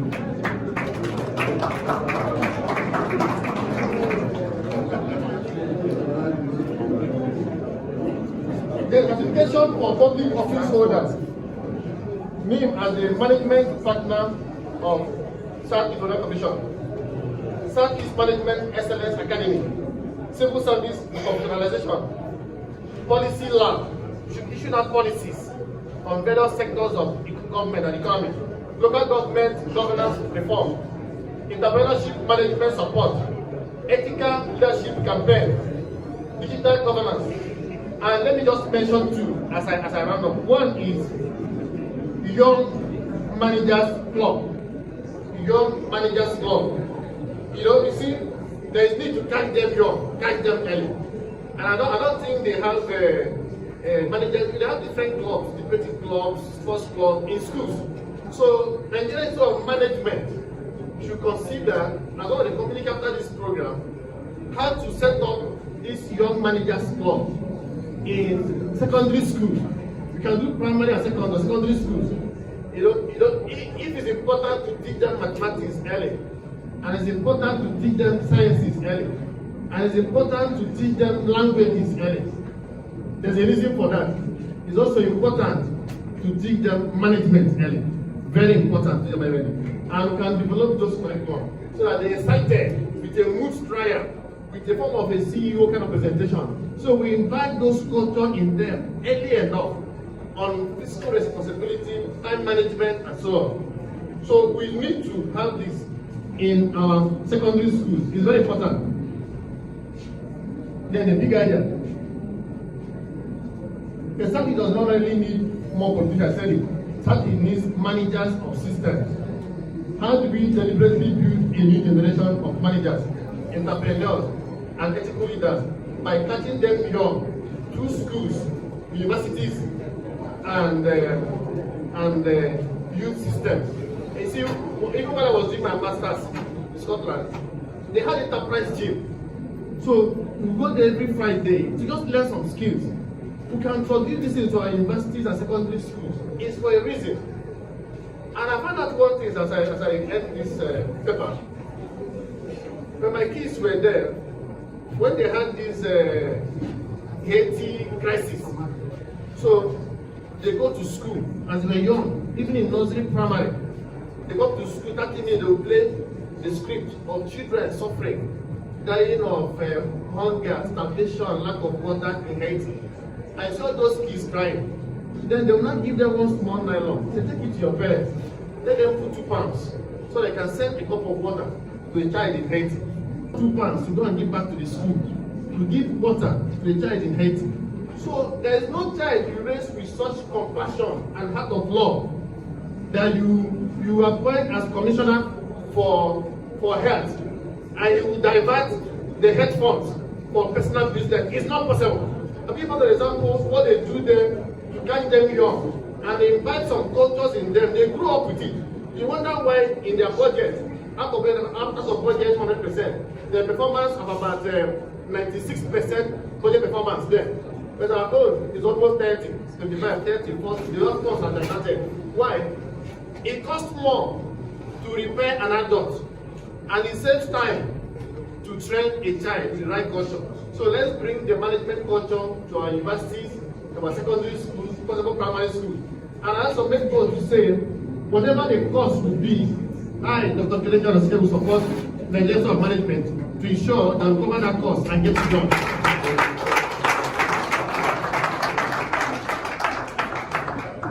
That's because it's faster and cheaper to develop children than repair an adult. Let's not forget it. And to give them money now at this age, they already imbibe several cultures over the years and discipline. It's difficult. So let's have those young managers work in secondary schools and be a part of the international fund to support. Finally, Mr. President and the Council, if you look at the brochure, there's a practical blueprint for reimagining governance and entrepreneurship in Southeast. I've developed a 10-year, 5-year, 10 years, and 20 years plan. And I want the council to look at it and ensure that the right thing is done. And for me, it's a moment of decision, the moment of regional reflection, the moment of strategic responsibility.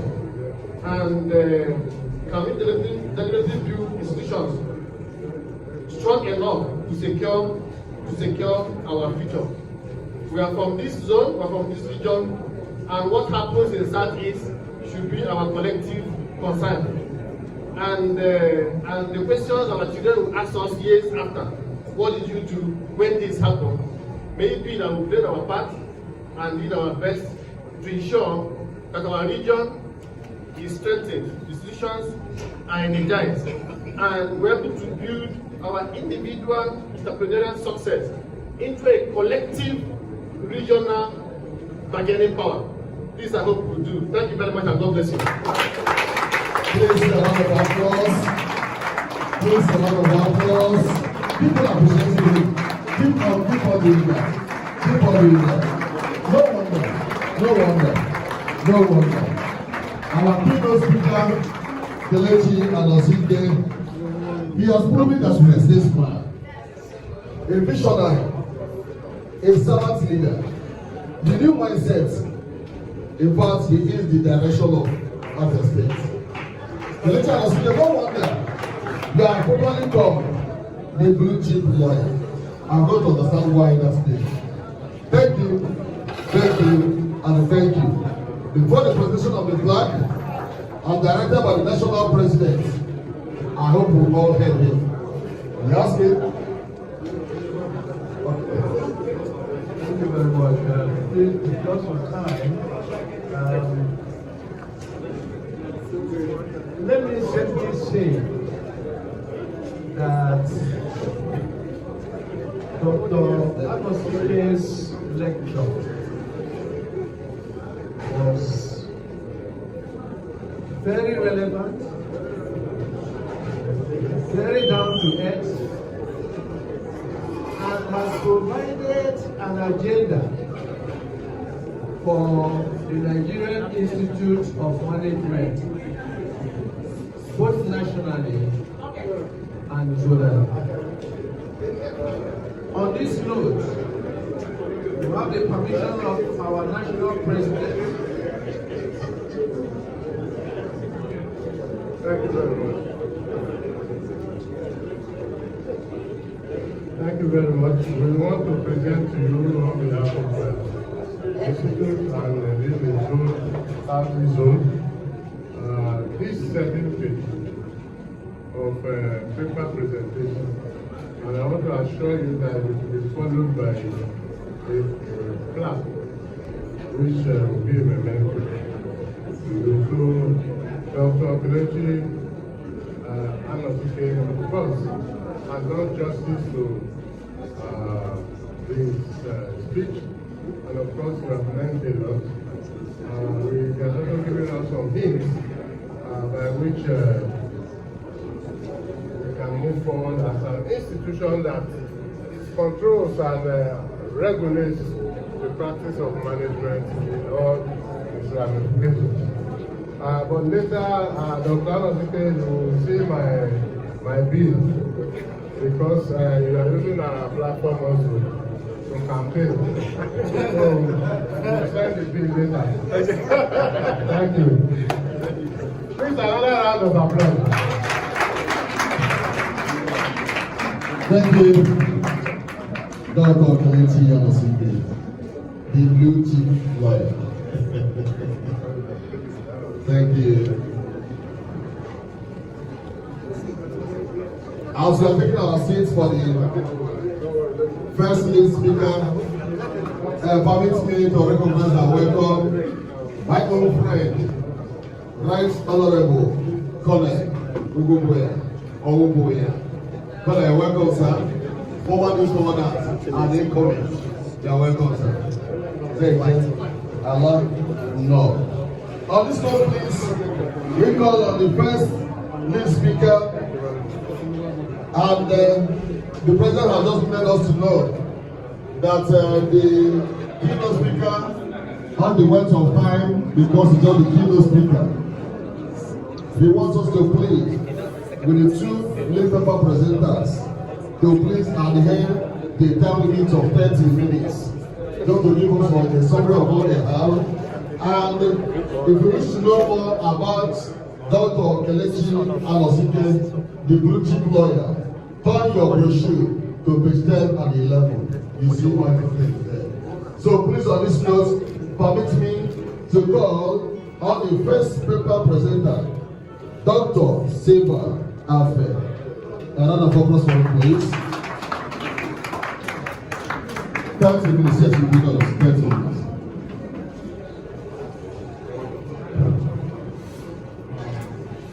Good afternoon, everyone. Mr. President, Chairman, permit me to follow and observe all due courtesy protocols. When I saw the lawyer was called before me, I knew that time would be an issue. He spoke about time management, but I didn't keep to that. When I saw the program, I saw he had 15 minutes to talk, but it took more than 1 hour. I have 30 minutes to talk, and I will not take more than 10 or 25. What we are doing, there are different ways of presentation. I happen to have worked in several organizations. I went to courses also in Harvard, I mentioned. You present in different ways and to achieve different purposes.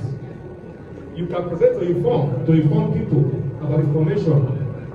You can present to impress people, to impress them, or to persuade them. Maybe you want to sell market, you persuade them to buy from your market, or to entertain them. Maybe you are an entertainer and all of that. But I've not come to inform you. I've not come to inspire you. I've come to inspire you so you can think. Not to inform you, rather. I've come to inspire you. I've come to make sure that I stimulate your mind, not to inform you of what you already know. Because I know as managers, you know all that we have just been saying. What we need to not do, how do we not put ourselves to do the things we are saying? Talk, they say, is cheap. Right? As managers, are we doing well ourselves? Are we business people? Even if you are working, do you have financial freedom? Do you enjoy financial freedom? There are different approaches to life in finances. The first stage of life is that you go through financial crisis. At that level of life, you can't pay your bills. Right? You move from there to financial instability. That level of life you have today, you don't have tomorrow. You not grow to financial stability. Maybe you have a work that gives you that pay. What is that work going to work? You don't remain in instability. That work can go and you become more efficient. So you don't have to go to the next level of financial independence. And you don't have one sort of income. You don't have multiple source of income. But however, you don't remember. You must grow to what you call financial freedom.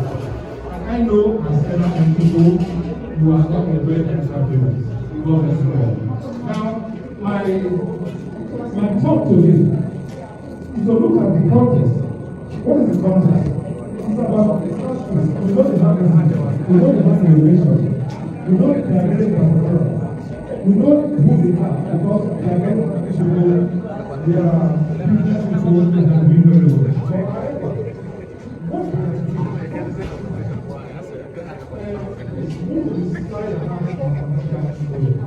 let me tell you that some of these people are doing very well.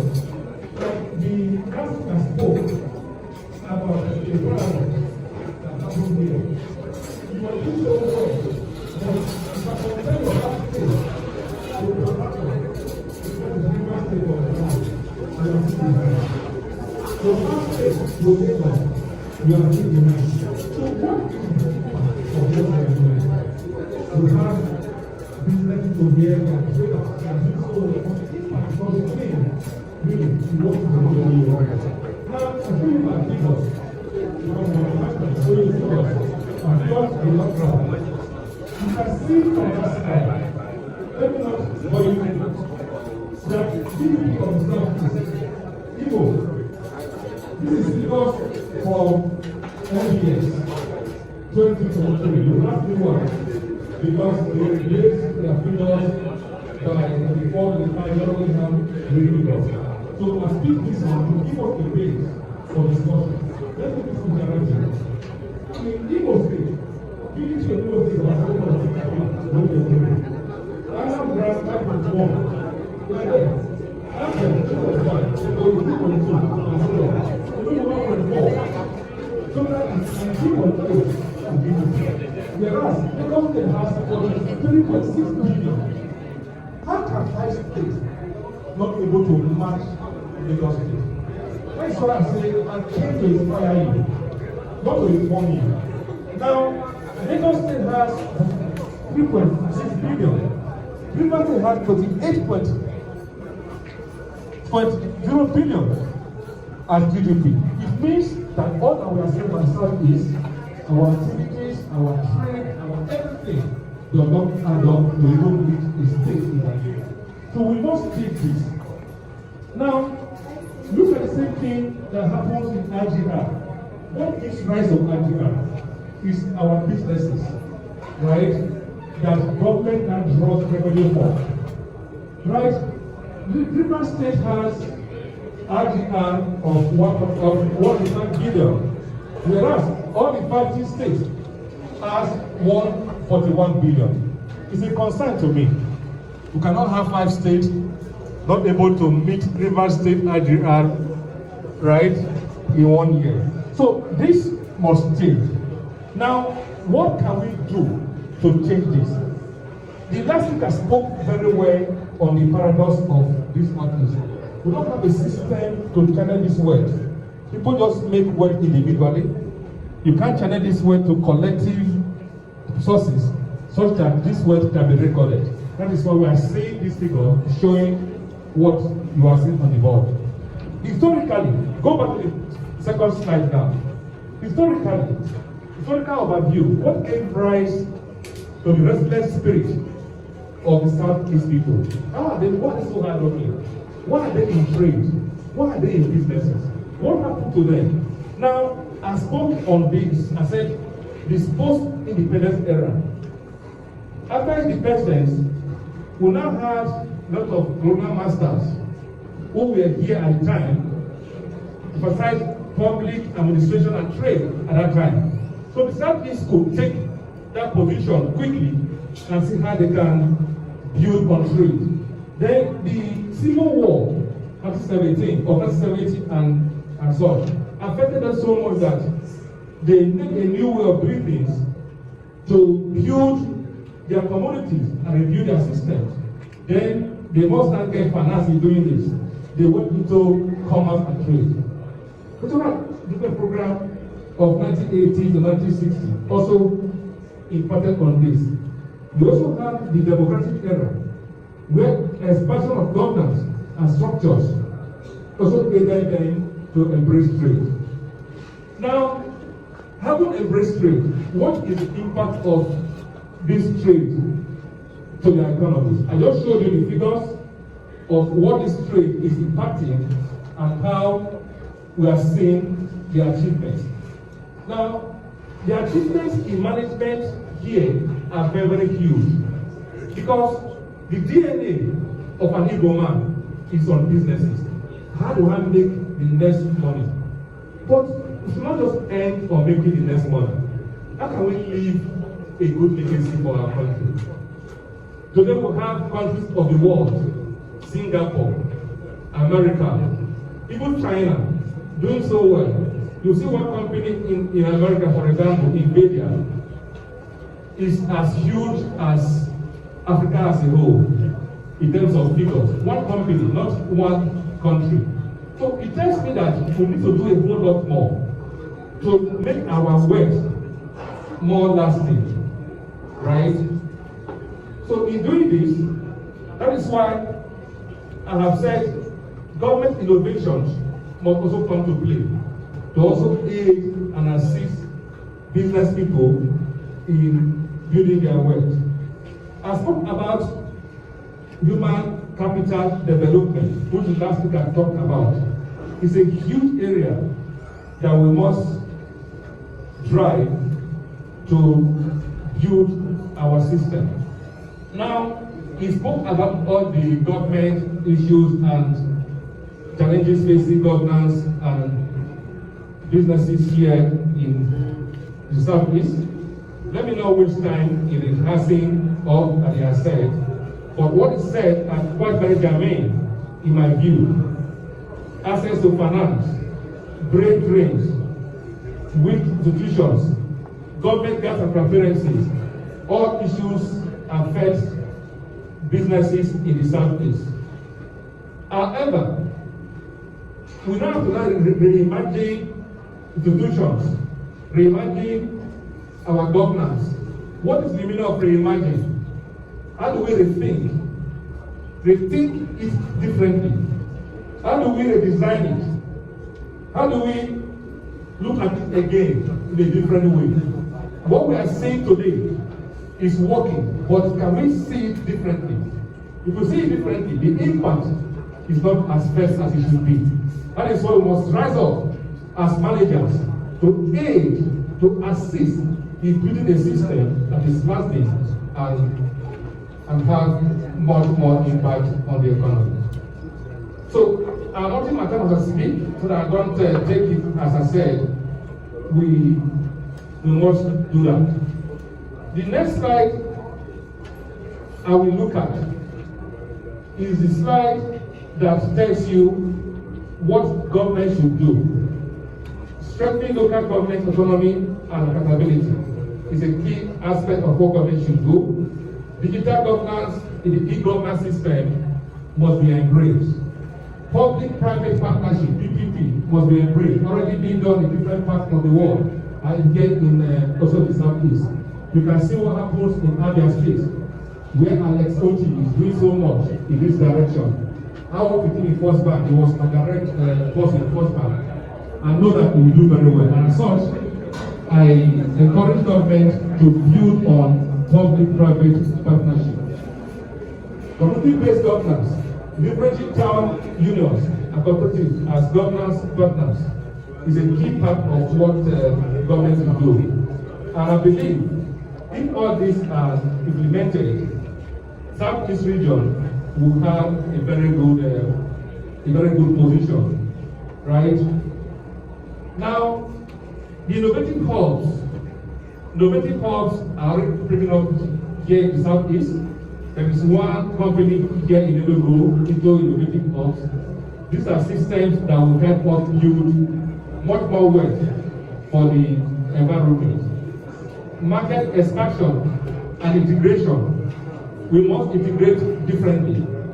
It's not a time to say, I will do it alone. We must build teams and integrate differently, so that we can impact more on the region.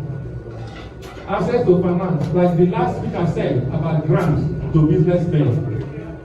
Grants to businessmen, all of these are very important to solving the Southeast paradox. In closing, I want to recommend about 6 key points that I think are important for this discussion. We must build Zonal Economic Council. We must create policy frameworks and reduce bureaucratic bottlenecks for SMEs. We must invest in infrastructure. We must promote inclusive governance and foster to run a good system. If this are done, we believe that it's always we achieve the pride in the place here in Nigeria. I therefore encourage all of us to be part of this growth system. We must have to review our environment. As managers of NIN, maybe you work in organizations, you work in government sectors, you work in any businesses here in the Southeast, you want to be part of this vision to have a growth perspective that transcends our present realities. Thank you and God bless you all.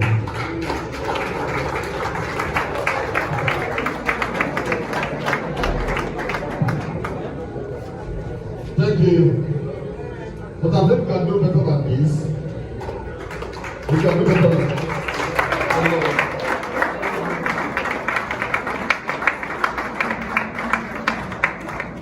Dr. Silva Afri did not just deliver a policy speech, but also adhere to the time. The national president, I think he adhered to the time. And on that note, we are calling the second lead speaker to a break. I think we should have a break. 10 minutes break. Let's have a break. Let's stretch. Let's break. Let's walk in. Let us stand up. Yes. As directed by the national president, of course, he is the chairman here and the leader we are seeing. He has instructed us to take a 10 minutes break. That break is to network, walk around, exchange pleasantries and whatever. So we have a 10 minutes to do that. 10 minutes break.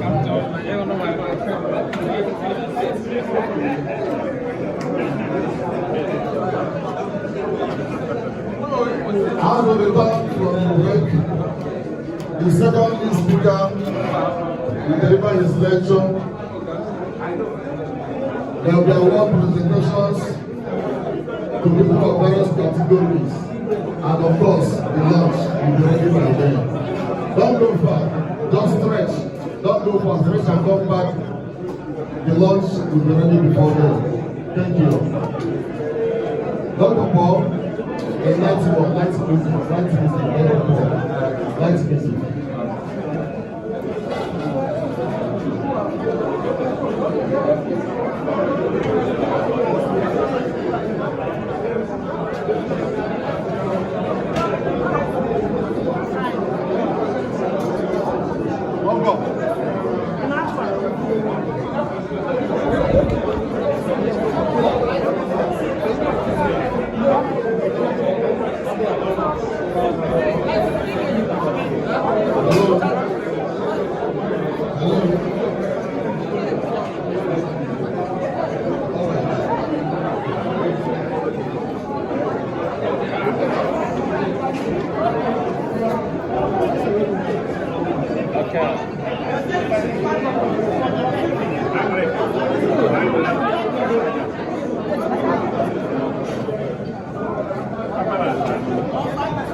Okay, all right. 1, 2, ready, go.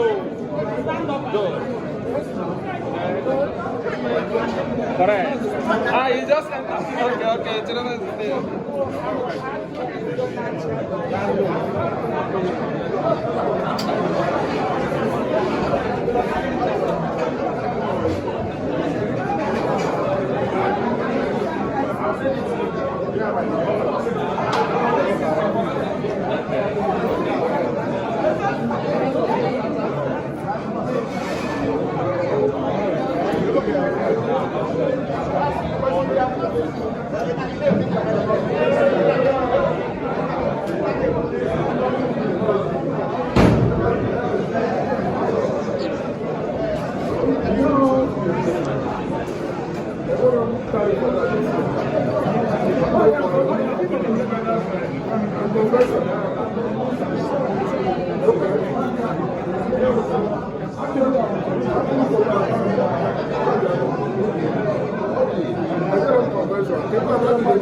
That's